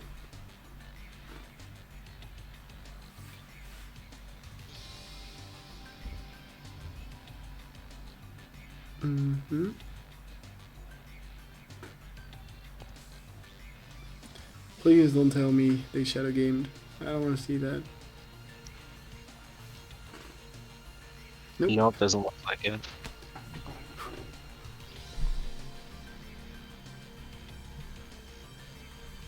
Let's go. Alright, finally, maybe we could see this war pick up some pace. Jeez. Oh. So, you say Fudo. So there's two ways. Either it's level log, and we're seeing Or Serenity. it's, tie that binds Dark Magician. What it is 22 cards, and you wouldn't really well, actually, you would realistically never play more than 20 cards in both Shiranui and Dark Magician. Yeah. But this is the guy that plays 21 cards in Yeah. Ritual Beast, so anything's possible. Imagine if it's 22 cards tied binds Gookie. That'll be fun. That'd be pretty cool. 6 Zams coming out. That would be pretty hype. Okay, Set's a monster. If this is a second Ritual Beast deck with tie that binds. There's no way. No way. No way. Could definitely just be a level log Shiranui. And then that could be a level 2 Spectral Sword, but Set Fuma, true! Set Fuma! Oh my god. Set Fuma. Wait. That'd be fun. Okay, No way. I really hope gonna it's a be- 6 Samurai. I'd be so happy. We're probably gonna see La Paola being searched, of course. And gonna be summoned probably to play around the back row. The dual wields, of course. This is obviously 6 M's. Oh, now chat got me excited, even though it's definitely not going to be 6 Sams. Yeah. Lista Swad comes out, tributes the Spectral Sword, as said before, targets the Malu, and now he won't have a Malu anymore unless he has another one in hand before he opted to use the Lapulia. Actually, just has another Malu in the hand. Okay. Swings for 21. Goes through. And I mean, not looking good for Nightcore. No, Yeah. I mean now you just need basically level 4. The problem is the level 4 will get Mollyhoo, so Down, yeah. Still not very good, but ooh, there we go. We see the Solitaire come out. Probably not going to be able to resolve through the effect of Malu.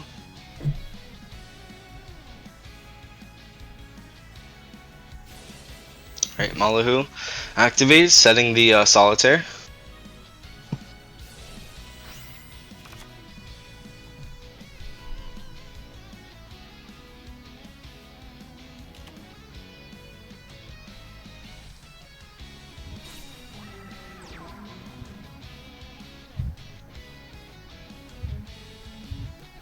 so Nalu in the grave and flipping down, yeah, the Solitaire. So in this matchup, I mean, usually what you want to do as the Shiranui player is just use all flips, all Element Saber's effect, and then go into your Synchro or anything. You usually won't be able to do it before, or at best it will be like a Synchro 6, either from grave or just with the cards on the field if you're turn 1, but usually you just want to use every single one of the flip and negation effects, and then you can start actually playing. And you usually have enough cards to like delay Purgatrios, so it's usually is that, like, it comes down to, is the Shiranui player going to be able to delay the Purgatrio OTK enough to get rid of all the Element Sabers and especially Mollyhoo's flip effect to be able to go onto the actual synchros and potentially OTKs.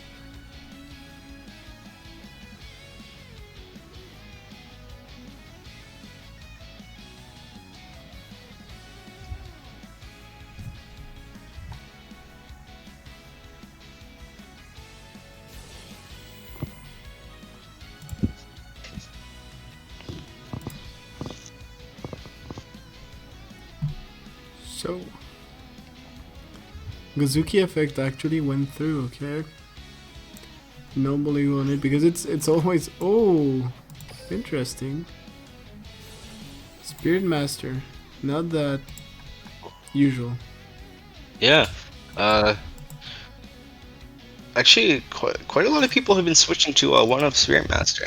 Yeah. Especially the ones that play some of the Shiranui story, the new quick play spell out of the new box. In my opinion, it's not very good, but you know, it is a different playstyle, and seeing that he's playing 22 cards, he definitely might be playing that. Goes into the Hades here. Spirit Master activates, probably going to target the Palace.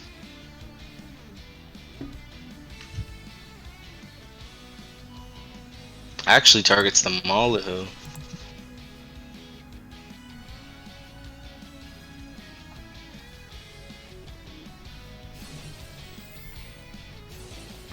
So ADs is indeed pretty cool. I mean, on top of that, of course, you have the Spirit Master effects, but even ADs is actually pretty cool in the matchup just because you can get rid of like the effects of the Alistairs. Right. But still not the best thing ever though. Ooh, Obs to flip down his Lapulia. Definitely pretty smart play. It's gonna have a 2500 defense, so almost not much is gonna get over it. But he does have the Solitaire set there, so he might need to stop the incoming Shogun Saga from attacking over his Lapulia.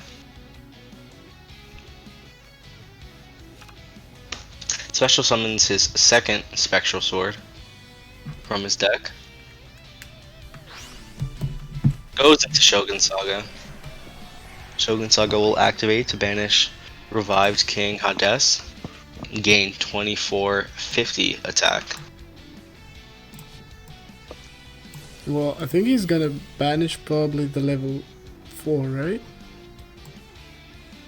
Like, you're probably gonna want to banish the yeah, Right, the the Solitaire. Solitaire to go into potentially level 10 play, but you know, you are risking a lot by going into by playing into the back row right here. Yeah, definitely. I mean, if there like I would suspect there is a lens on Nightcore side to do something like this. Right, because really one of the hardest things about the Shiranui versus Saber matchup is it's very easy to lock a Shiranui's board, and when you lock the board, you can just continuously pass if you have more cards in deck, and they'll just lose. Okay, so the Canadian comes out Yeah, to the lens. target something, and then Lance comes out to Wait. He didn't. wait. Yeah, nope. Wrong one. Oh my god. Wrong one. Yeah.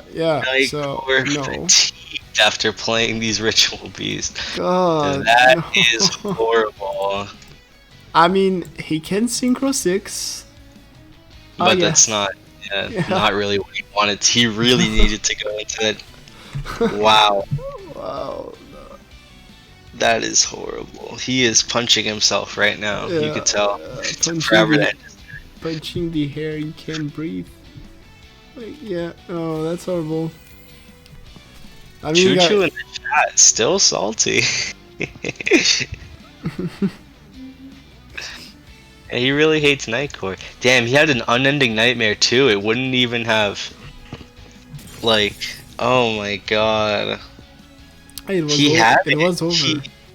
It was over. He had it. Oh my god. Duh. Jesus Christ. I mean, the thing is, there is still a back row, right? And there is still a card in hand. There is so still a back row, yeah.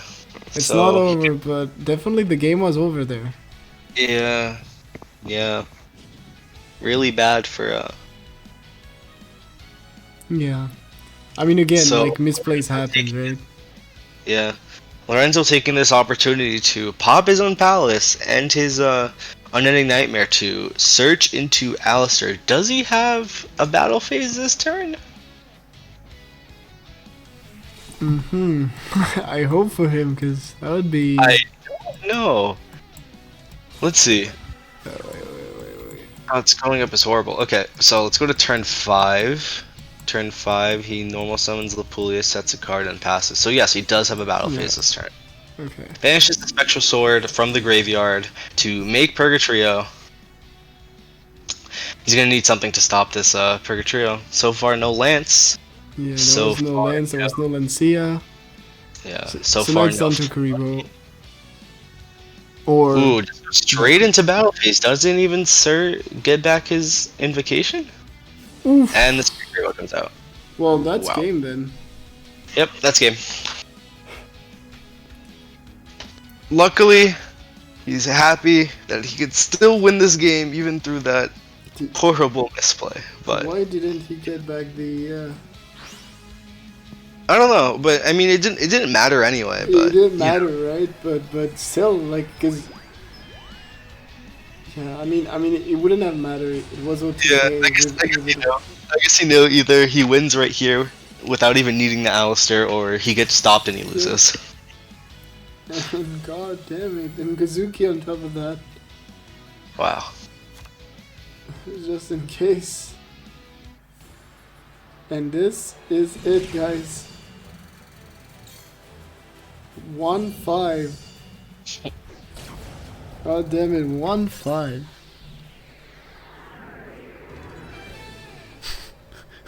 Yeah, of course, Nightcore just baited Kappa. Yeah, 100% bait.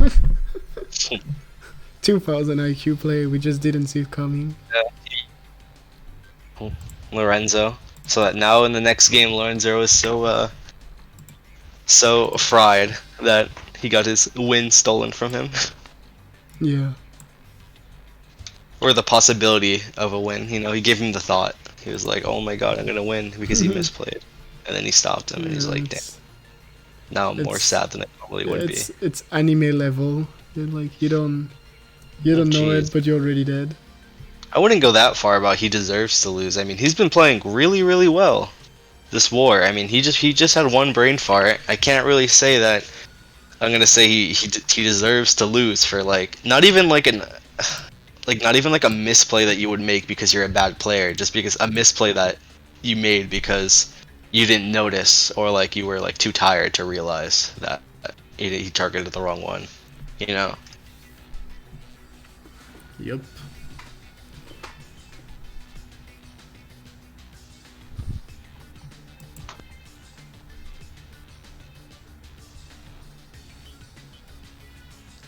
Oh, he's talking about Lorenzo. Well, Let's go into the next 1-5 now.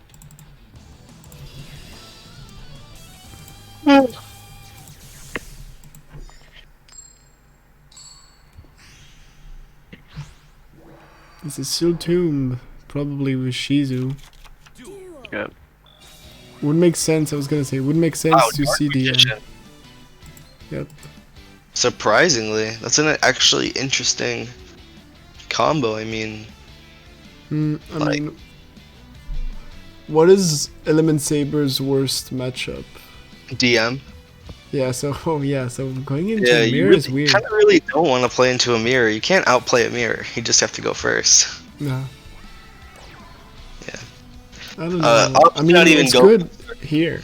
Here it's really Yeah. good, actually. Yeah, situation's really good, but I mean, It's sure, an no, you- unlikely situation. yeah, Serenity wasn't supposed to beat Sabers. So, doesn't opts to not even go for the circle here. He's just gonna go straight for the navigation, no risk, because he knows even Shiranui could actually just die to a single navigation, not even needing the circle. Yeah, Kaiku is pretty annoying. Yep. The one thing though is if you don't have... Usually you really want circle though, because like... The one monster that's gonna be synchro in the first turn, right? The synchro 6 or whatever, is usually strong enough to get rid of the Kaiku. And they're also like all the ballista squads and stuff, right?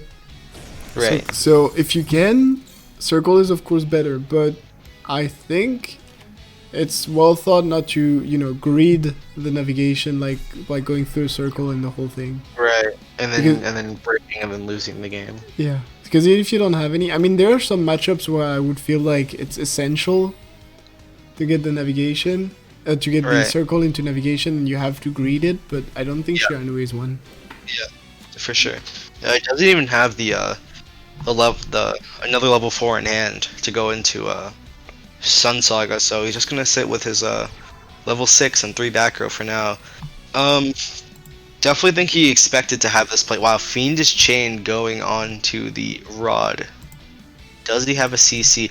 Illusion Magic from his sets. Chaining to the Fiendish Chain, essentially negating its effect and keeping it on field. That's really, really good for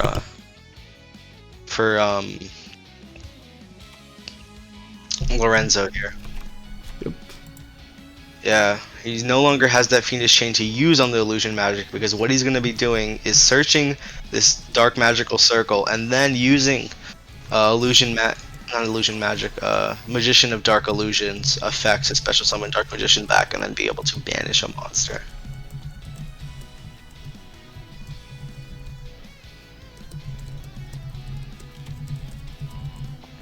Gets a navigation off of the circle, which is really, really good for him now that he has 2 Dark Magicians in his hand. And of course, it's gonna bring back the Magician from the grave, so that's also pretty cool. The only thing is because you just activated the circle, so you're gonna get, of course, the circle effect on top of that. And that's pretty neat. The one thing is there is still no Kaiku, so... Yep.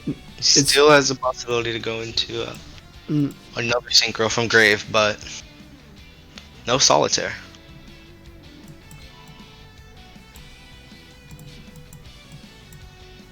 Okay, actually getting rid of a back row, which makes sense because he already has one navigation in the grave, so now he basically can ignore the second back row or like negate it. Yeah. Surprisingly, he just he didn't activate the Ballista Squad, which I mean, like that kind of Well, Ballista Squad would have been negated into lethal, right? Right, true. I forgot about Except, that. except of course, the second backer is something, but we can assume it's not something he can use just there. Thing is, now the navigation is live because he crashed the Dark Magician, freeing up space.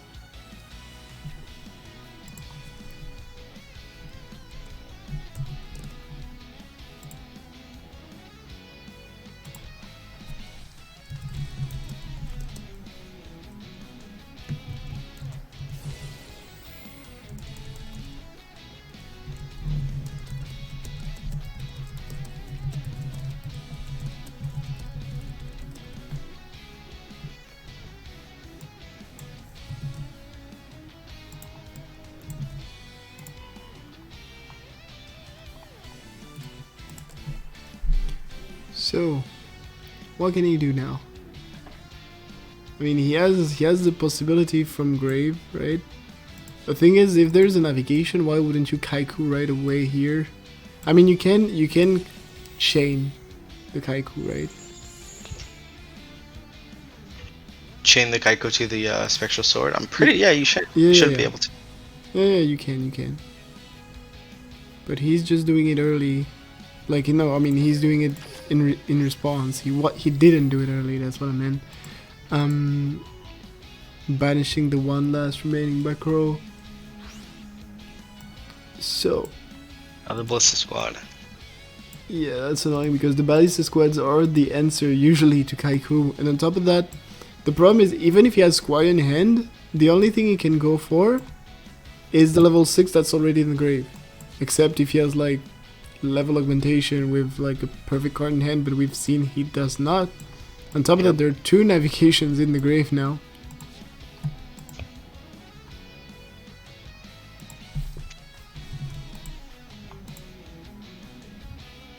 Yeah, the only thing that would really save him here is Squire into Sun Saga, but definitely doesn't have that. judging by previous hands. Wow, he did have the Squire though. Did top deck the Squire. If only he had the level 10.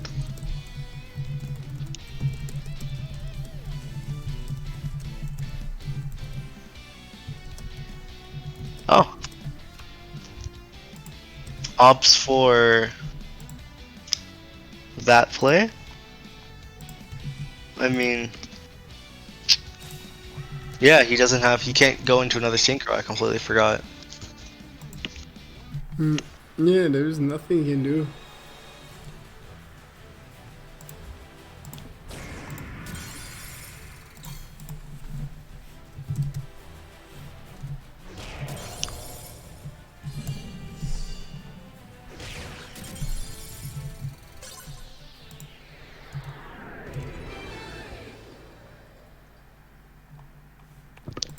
And this is game for low Roma. Nightcore is finally out. 5-3. Oh, finishing off with wait, 5-3. 5-2. Sorry. Whoa, wow.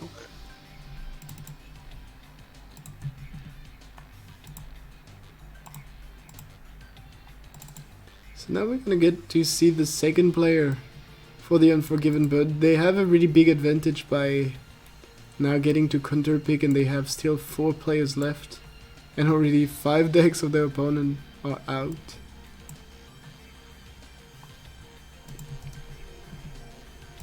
Because I mean, these are pretty, like, I mean, DMs for instance. Do you have hero? If yes, go with it. There are a lot of pretty obvious counter decks to these decks compared to like Ritual Beast for instance.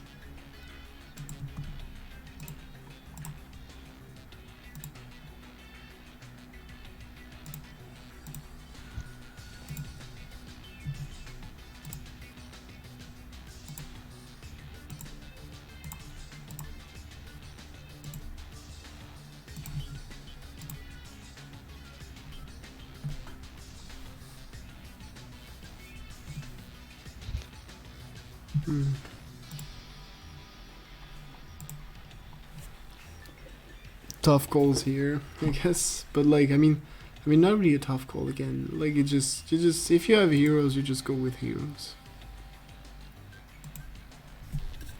Or black wings. Yeah, In yeah. my opinion, it's a much better matchup. Yeah, it works as well.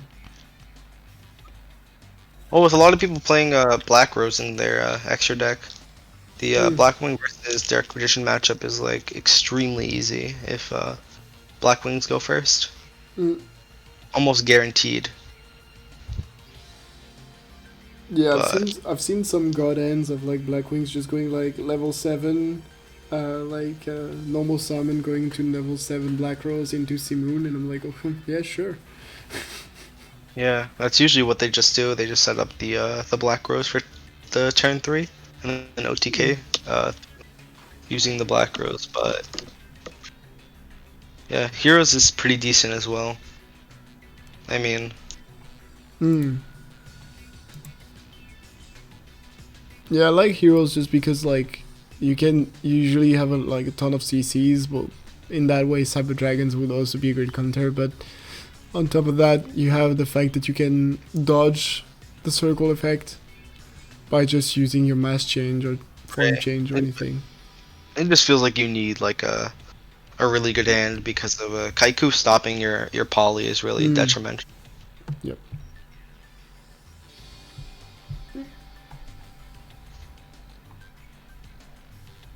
And we're seeing Zenitsu, so he's gonna be. So we saw the next player. We just need. Yep, I was gonna say wait for them to go in the game, and they do exactly that. So let's go.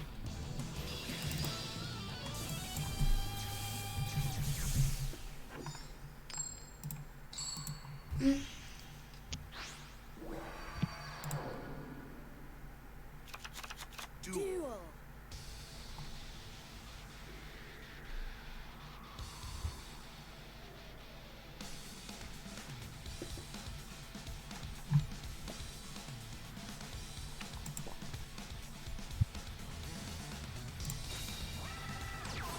So we are seeing Cyber Dragons.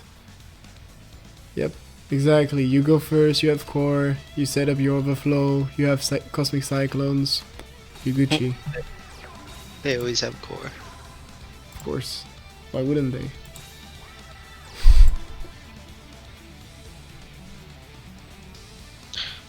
Something that interests me is that there's a lot of Sidra fanboys in this community, and I don't understand why. I mean, Cyber Dragon overall is just a really, really well-known and appreciated archetype in Yu-Gi-Oh, right? Right, so- but like Duel Links, I mean, come on. It's like it's the same thing every game, and it's not even like fun to watch because there's no interaction at all.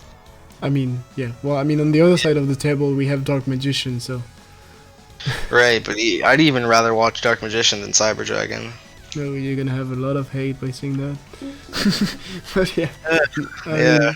Agreed, though. Whatever. I see what you mean. I mean, I'm not a fan of, like, really super linear decks. Like, that's the reason why I tried for, like, some days to make my Akashi work. And just dropped it, because, I mean, it's just full circle, always doing the same thing, same loop, super obvious deck. Which is not the most interesting. Right. I mean, I wouldn't even be bothered by the hate I get for saying that because I don't respect anything a Cyber Dragon player says. Oof.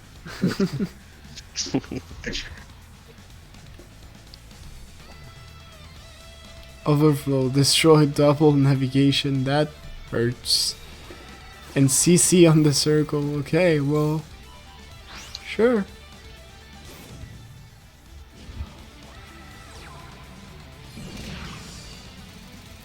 Yep, I was gonna say the only issue is you cannot do much more than that, so there's still at least one turn.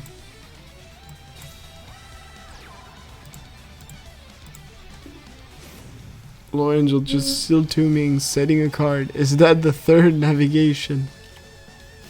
Well, we will see it soon because that's another overflow. That's a TTH, dead TTH, but now wait, so we have two overflows. Oh wow, another overflow. Not bad of a top deck. Still though, yeah, Cyberload Fusion and just Top gonna deck's go the with it. core. Yep. Jesus Christ. Yeah. See, nice, nice plays all around. Yep. And the Cyber Dragon that's banished, of course, gonna be used for this. Rampage Dragon, I'm not expecting a Sphere Karibo on the side of Lorenzo, so this is probably gonna be a quick game for Zenitsu and his Cyber Dragons. I take back what I said earlier. This is the matchup I absolutely don't want to watch. I mean, it's fast, but it's less interesting for sure. It's just I really enjoyed watching Nightcore with the Ritual Beast plays. yeah, me too. It was pretty good. I missed that. Bring me back a big brain deck, please. That Zane player has skills, Kappa. Yep, I mean, it's always a fact, right? Like, you have to play what's good, so the deck is good, you play it. Yeah, sucks. And it's a main protagonist deck, so what the fuck?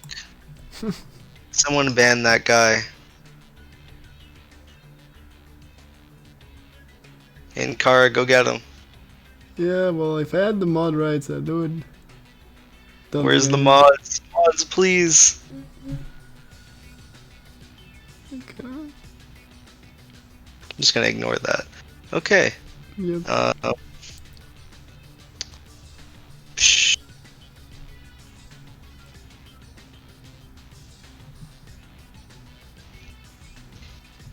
Got some 12-year-olds in the chat. Yeah, most likely. Sad. So, what would you want to send versus Cyber Dragons? So, I mean, versus Cyber Dragons, what would you have? Weirdly enough, I actually like Serenity, because you just have to have a Sphere Karibo, and in my main deck, I usually play 3, so I'm just like, yeah, I won. most of the time, because you just like basically if you start, I'd say in the matchup you literally just start Squire and a Karibo, you won. That's basically it. So that's one thing. Then other than that, I mean, Christian is a really good matchup overall, because you just have to basically sit on your Sulfafnir and it's so hard to go through. Can't OTK through it even with Overflow plus Rampage in the back. So if they have Christian, I would go for that for sure. Other than that, I mean, yeah, I guess Christians or Shiranui would be my best picks.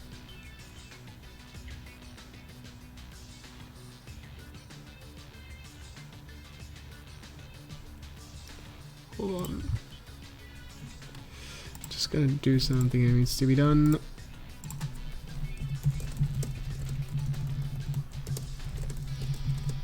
Yep, perfect. Cool. We don't need that kind of stuff there.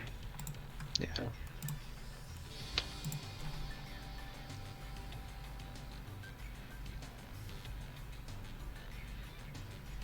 Yeah, no, let's not talk about this, chat. Right? It's exactly what these people want: attention, and the exact thing we don't give them is attention. So we focus on what we enjoy all together, which is playing Duel Links, even if it's playing Cyber Dragons. Oh jeez. All right, finally, we see someone on the table. Time has to be like low, right, for these teams, because they take forever to Yeah, that's true. That's true. There's that. I mean, there was a big hesitation, especially at the start, right? When they saw the ritual beast, they were like, "Oh, what? Yeah, what?" That for sure wasn't easy, but yeah, definitely. I mean, they have a limited timer to pick who they send, and well, now we're down to less players, at least for one of the teams, so they definitely can do that faster.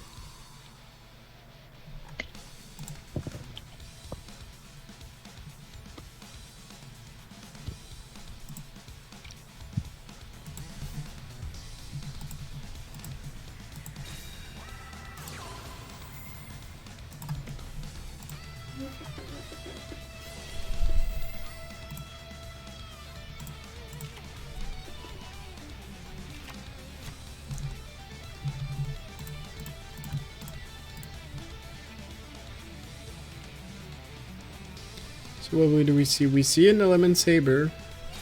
Makes sense. Definitely does. And La Paola first, yep.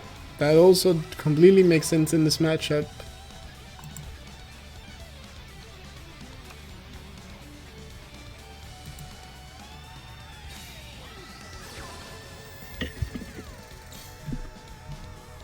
Well, I actually don't know how good this matchup is, really. It's not. I'm pretty sure it's favorable for Sabers, but not too favorable. There are some kind of sacks that can go in. Okay, so we see CC on the Palace right away, Yeah, preventing forcing it. of either forcing at the La Puglia gate now, or yeah. Yeah, I mean he has to, because otherwise there is no negate anyway, so better keep the field. Yep. But there's still Activates 3 back rows. Normal summons core. Why would you proto first? Yeah, I'm not really sure what that is, but maybe he already has the. Well, I guess you would never really want to chain the fusion, because then your Rampage Dragon will miss timing. Yeah.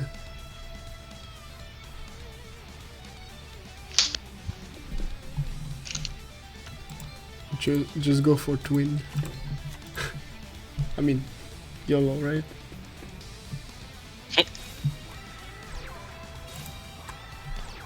We're seeing 2 sets. They need to get rid of the La Pola though this turn, so I'm hoping the the proto is gonna go through, because if this attack doesn't go through, that means there is like 1 card that will be negated next turn most likely. And Fiendish Chain, of course, on 3 back row. This is never gonna go through. Surprising that there was no. I'm surprised that he set the fusion. I would have probably did that. Just attack, but keeping the fusion in hand, and if anything happens, to the attack with the proto, I go into the fusion. Then, Yeah, would hoping agree. the two other sets are not like Fiendish Chains and I just get rid of them.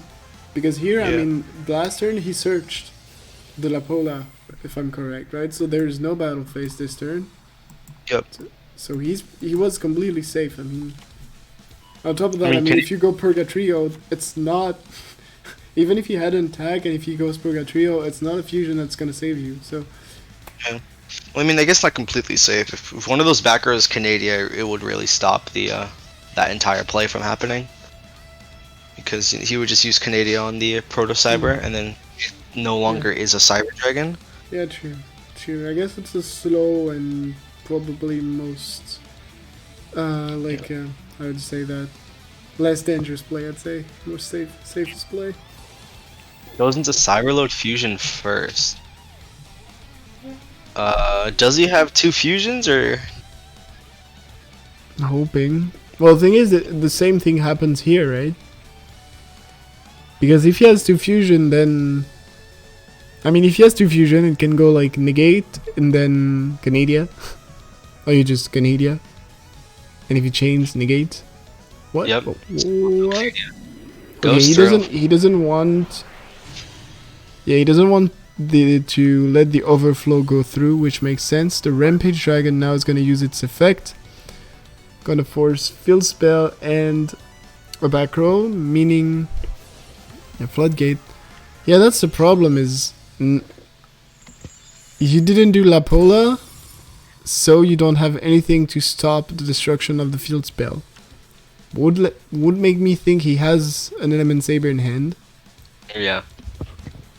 Otherwise, you would Or, I have mean, negated it. Even then, it's just like it's not a bad play to let it go through because you really don't want him to just lose to straight up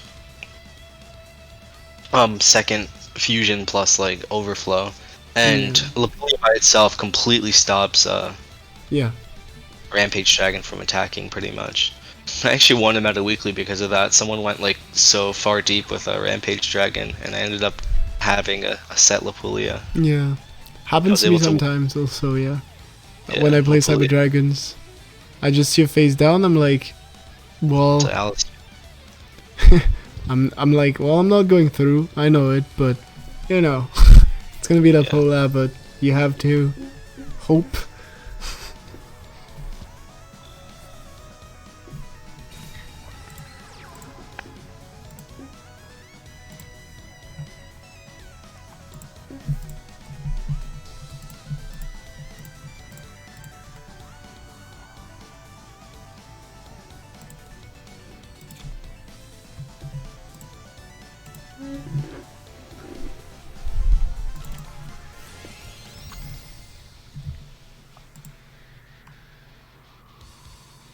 I believe he's searching overflow, right? Yeah, so first overflow comes out during the red's main phase. The gate comes out, but we already know there's a second one in the back row. Well, actually, you can only use each effective Yeah. overflow per turn, so you're actually not able to use the second overflow. Yeah. I actually didn't know that.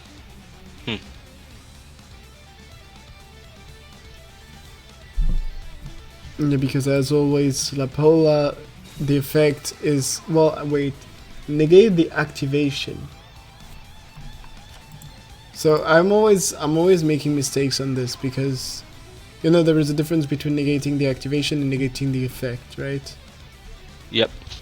So if you negate the activation with Lapola, does it count towards, like, does it prevents the second overflow or not? Because you can No. only, yeah. So you Wait. could double.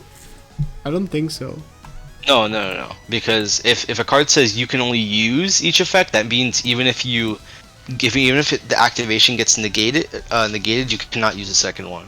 Yeah. Okay. It has to say you can only activate one. Yeah. Yeah. Yeah. Okay. I always have a doubt with these rulings. It was like this morning I was discussing with people the difference between like flipped summoned, flip, like just flip effect, like just the word and the and like flip face up. I'm like, yeah. Every single Well, one of them is different, but sure. Is it? What's the difference between flip and flip face up? Like basically the flip effect, just like the the 4 capital words, and Mhm. like the flip face up. Basically, like for instance, apparently according to TCG ruling, that was like on the Yu-Gi-Oh official page and stuff. Pure flip effect, like just the word. All the cards that says like flip effect do not activate when you do this, like ceasefire, for instance. Well, that will prevent flip effect from activating, but like flip face up effects, so pseudo flip effect will still activate. That's the ruling. Seems like. Huh. And I was like, yo, what? So, but because it's not something that happens on Duel Links so often, even on TCG, to be honest. So we don't really see these kind of cards.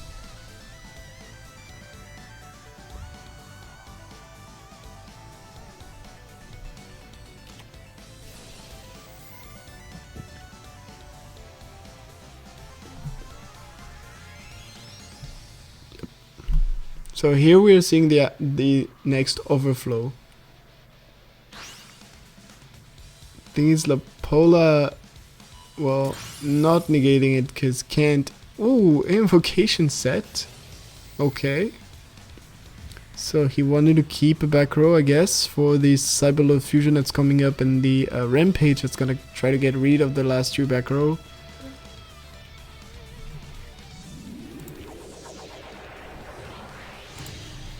Damn, he wasn't able to see his Alistair, so yeah, this matchup gets hard when you can't see the Alistair because you really want to make Kakaitis as fast as possible. Twister. Interesting.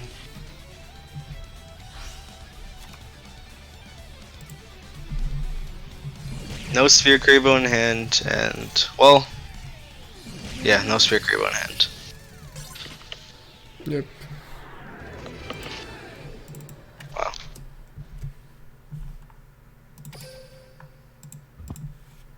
So that is GG.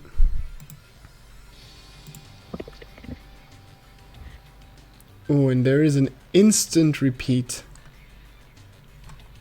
Instant repeat from the team, so they really won this Saber. Okay, so Yep, Diffusion using its repeat right away. they just Okay. did a repeat.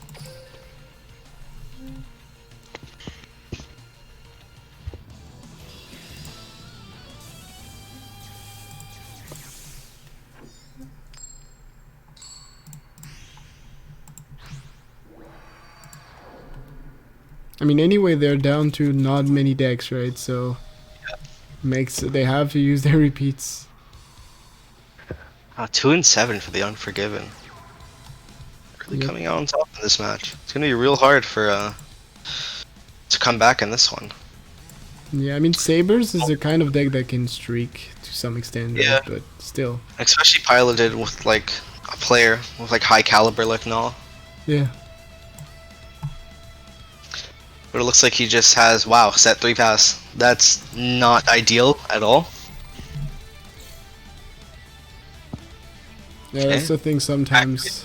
Blind Cosmic Cyclone hits a Ooh. bad, Well, that would have very been something. interesting deck. That would have been really good, actually, versus Cyber Dragon. Well, Yep. okay, that works as well. Yeah. Wow. Opens up with Core again. Gets met with the Fiendish Chain, luckily. Imagine if it changed Fusion. Oh, no, okay. No. Chains Veer from hand.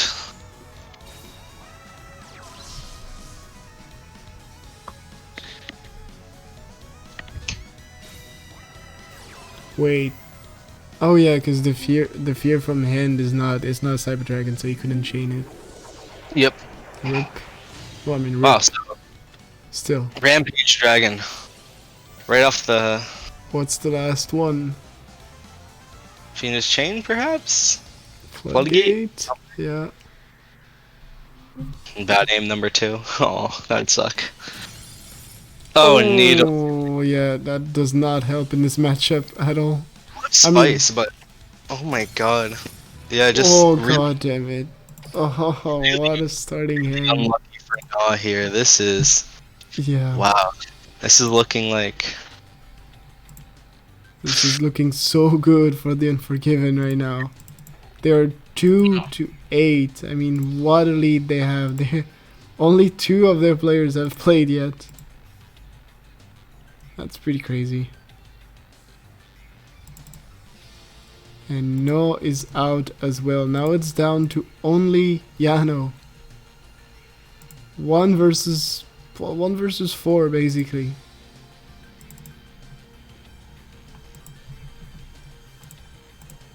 Crazy streaks. we've actually we've been seeing Cyber Dragon actually streak quite a bit this week. Yep. Like I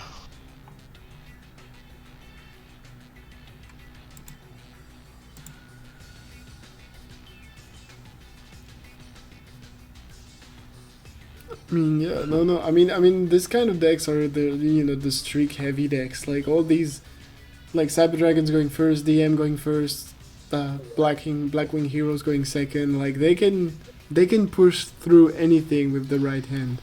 That's what's pretty crazy. speaking of Blackwings, we haven't seen a single Blackwings yet Nope. from Diffusion. I mean, a lot of people say that Blackwings is the best deck right now. I mean, I absolutely would not agree, but you know, they are very popular for sure. Mm. So, Jano is the last player on Diffusion. We have seen some players be able to make comebacks from having their team this far behind. Let's see if Jano has what it takes. Yep. I'm pretty sure last time I said this, they did actually do that. Hold up, what was the last game I casted? Let me try to find it. Ew. Yeah, because it's been some time, right, since you casted, if I'm correct. I casted last week. Oh well, yeah, the 1 week I wasn't there.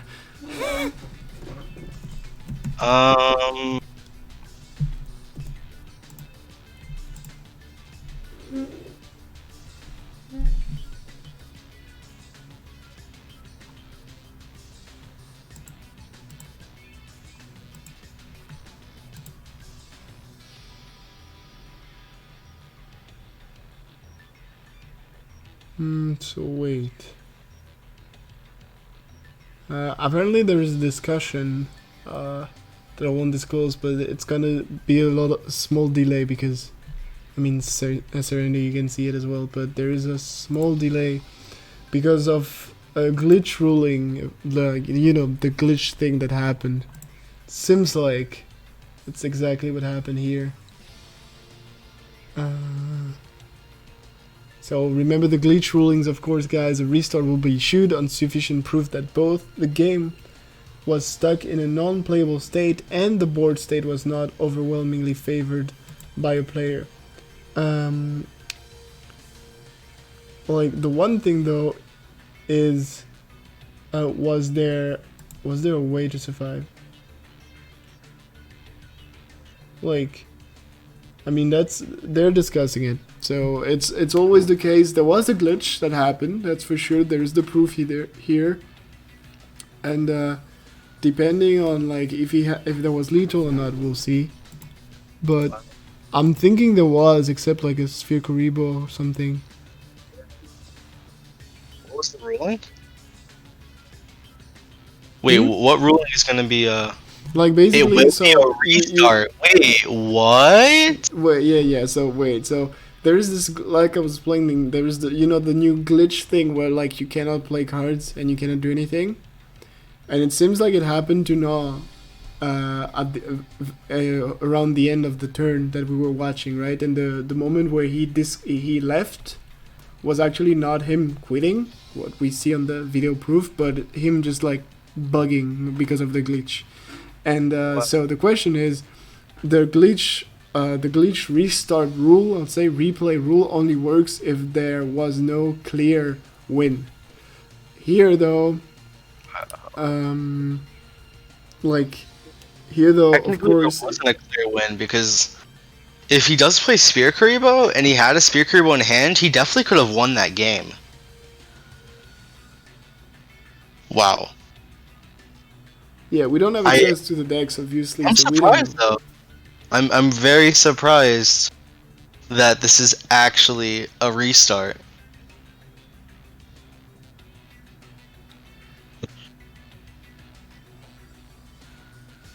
Yeah. Wait, or it's not a restart? Why is No, Jano on the they're, table? they're discussing it. They're discussing it. It should be the ruling was already made. Like should be just final. Yeah, chill guys in the chat. Chill.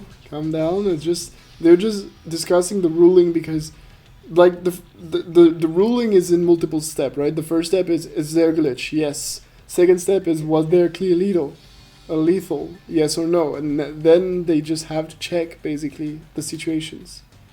So we just wait on the ref. They're gonna put a ruling, and we will just go from that.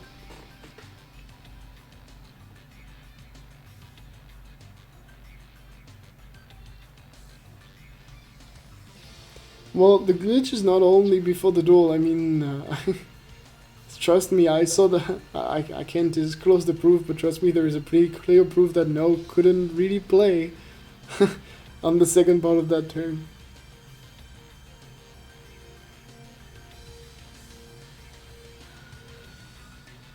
No, we'll just wait a bit. We'll talk about life in the meantime. But it's actually something that I've never seen before. Yeah, me neither. Like I mean, you've seen the proof too, right? What? Go back up in the chat. There is a video from No showing what the hell he was seeing. Yeah, I'm looking at the proof right now. I mean, it does say turn 1, but I'm pretty sure it was actually just like a complete glitch where it even like reset him to turn 1, even though it's a really weird one though. I've never seen this before. No, me neither. Like basically to just explain to the people without disclosing proof or anything. Like there is literally nothing on the on like basically it's like all the field zone, like the spell zone, the monster zone, everything has like the cross on it, you know, like from the Ojama King thing, but on the whole field, entire field. Like nothing is usable, nothing is playable. Never seen that before, but it's a pretty cool one. Okay. Okay. But anyway, So, looks like they will be ruling it as a win for yeah. the Cyber Dragon player because Na does not play Spear Karibo in his deck. Yeah. So basically, so okay. So what happened? Great sportsmanship. We can say that from Noah, who said I had a bug, couldn't play, but I had no Sphere Karibo in hand, so was losing anyway. So we're not gonna use the rule and everything. And Yeah, technically, if he played just a 1 of Spear Karibo, he could have snatched a restart. yeah. Because really, there would be no way to prove that he didn't have Spear Karibo in his hand.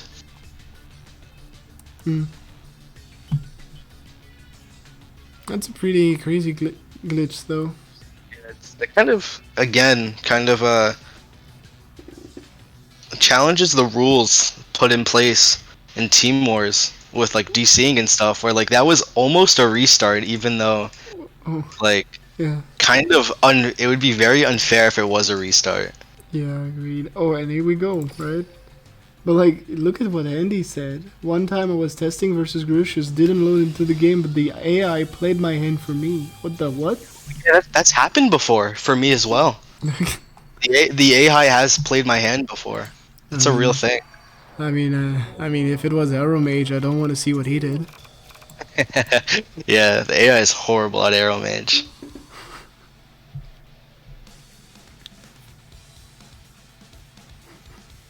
What the?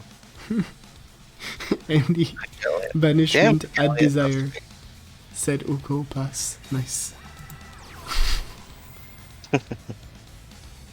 Not a bad play. So wait, let me update. Of course, it's Yano now. Down with his Christ. 2 last decks. Dude, does this guy never not open core?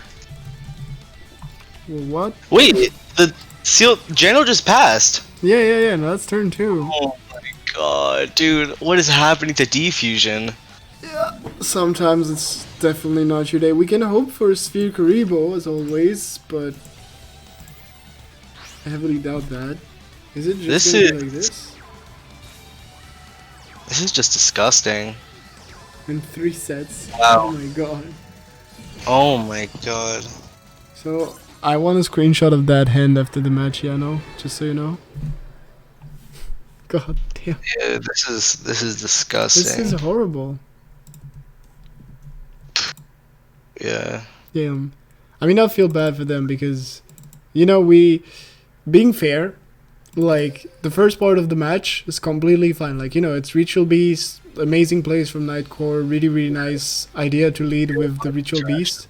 But then, when it goes into, like, heavy breaking like this, it's always sad to see that. It's part of the game, but it's never a cool thing. This is like the 4th game that they heavy bricked, I'm pretty sure. Yeah, somewhat, yeah. Because it's not funny for anyone, literally. I mean, it's not funny for the team losing, the people watching, us casting is not funny, and even to a certain extent, I mean, you know, of course you're happy to win, right? And with a good ratio and everything, but still, it's still, I mean, at least when I play and when I just win because my opponent bricked, I always feel a little bit off about it. Yeah, me too, I agree.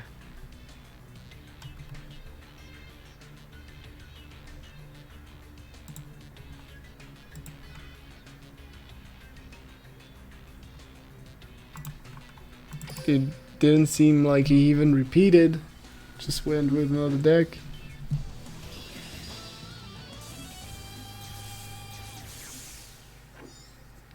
Yeah, no, win's a win. No, but definitely. I mean, I agree. Winning is winning.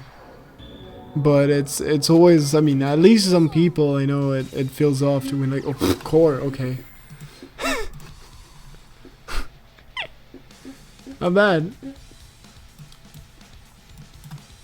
Oh, and we're seeing Yano with Akiza.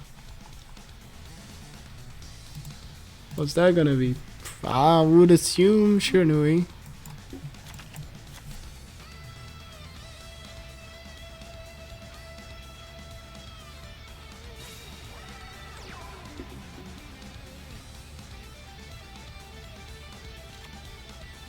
Yeah. It's not even like it's not even Drosen's core and it's saying it's like a core starter. If you play Cyber Dragons, you start with core. You have an increased chance of starting with core. Every single game he's opened up a core. This is insane. Yep. Well, at least on the other side, we are seeing an actual. Okay. Nah. And yeah, well, I guess not. Treacherous trap hole. Treacherous in Cyber This Dragons? is like so disgusting. Wait, Treach in Cyber Dragons? Okay. Sure. It's interesting. I mean, I've seen it before. Yeah. But I still feel weird because, like, on your first turn, usually you're just gonna overflow. So, like, I mean, your second turn you are gonna overflow, so it ends up being a dead draw then. I'm never a fan of that, but TTH, it's TTH, right? You have it turn 1, it's so big. Okay, cybernetic support. Dropping his life point to 2000. Gonna be able to use his cyber style for Cyber and Dragon. No, not happening. well, he tributed for Cyber Dragon. Okay. He's gonna go for some kind of lethal. Oh, Fusion Gate. Very interesting. Yeah, I was like, that's probably the only thing. And okay, it is. We hadn't even seen Fusion Gate in any other duels except for this one.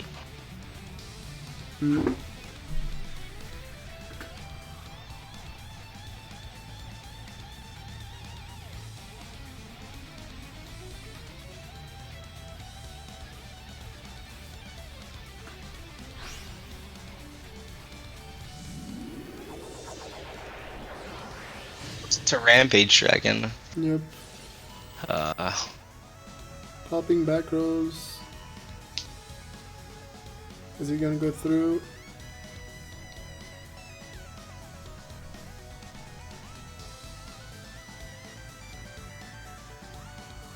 Delay on Yano's side, hesitating maybe on chaining something to it. Yeah, Findish chain of course is gonna be chained. But Fusion Gate. yeah, if you think it's gonna go into the second Rampage Dragon.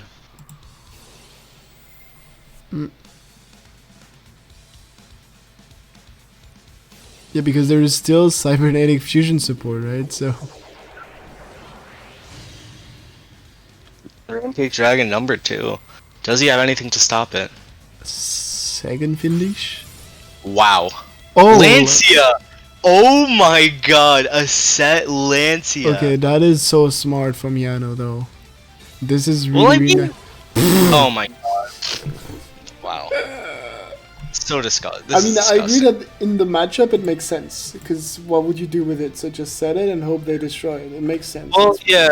Technically, if he knew he was playing a Fusion Gate, you know, he would want to keep the Lancia in hand, because then he could have Yeah. just prevented all of this from happening. But he didn't know. It's been 4 games and we haven't even seen the Fusion Gate. But seriously, just oh my god. Is the last Cyber one Dragon is the players are last just one a so Karibo? lucky. Imagine if the last one is a Karibo. Oh my god. Wait, that would actually, yeah, that would win the game. Come on, come on, come on, come on. Nope, not at all. It is nothing. And this is it, guys. This is it. I really hate Cyber Dragon players. Yeah, that you'll congrats Unforgiven for the win, but you will not have gained Serenity's support for this on this one. But still, awesome job, guys. Awesome top. I mean, congrats to both teams, to be honest. Even if the bricks definitely didn't help, but at the same time, I mean,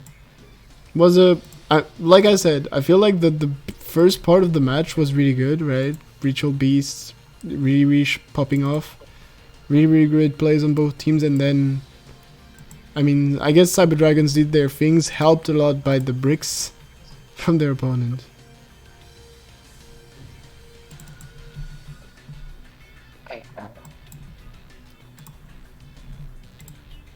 Yeah, well, anyway, I am pretty sure there are some games that are currently live on some personal channels from other streamers. So, of course, we are gonna let this show roll on, and we're gonna let Hazy make the switch and host someone else. So, well, thanks a lot, guys, for watching this whole thing, of course, with us. Thanks a lot for other players. And thanks a lot to Hazy for reffing this whole thing. And of course, Serenity, thanks a lot to you for joining me onto this cast. No problem, man. Thank you for having me. Anytime, bro. Anytime. So, yep, this wrap it up for us. Thanks a lot again for watching. And be sure to check out all the other matches that are going to happen today and tomorrow. Pretty big weekend for Duel Links. We all know that. It's that weekend of the month, right? So, have fun with Duel Links this month. And, well, this weekend. And we'll see you next week. Aankara, I'm out.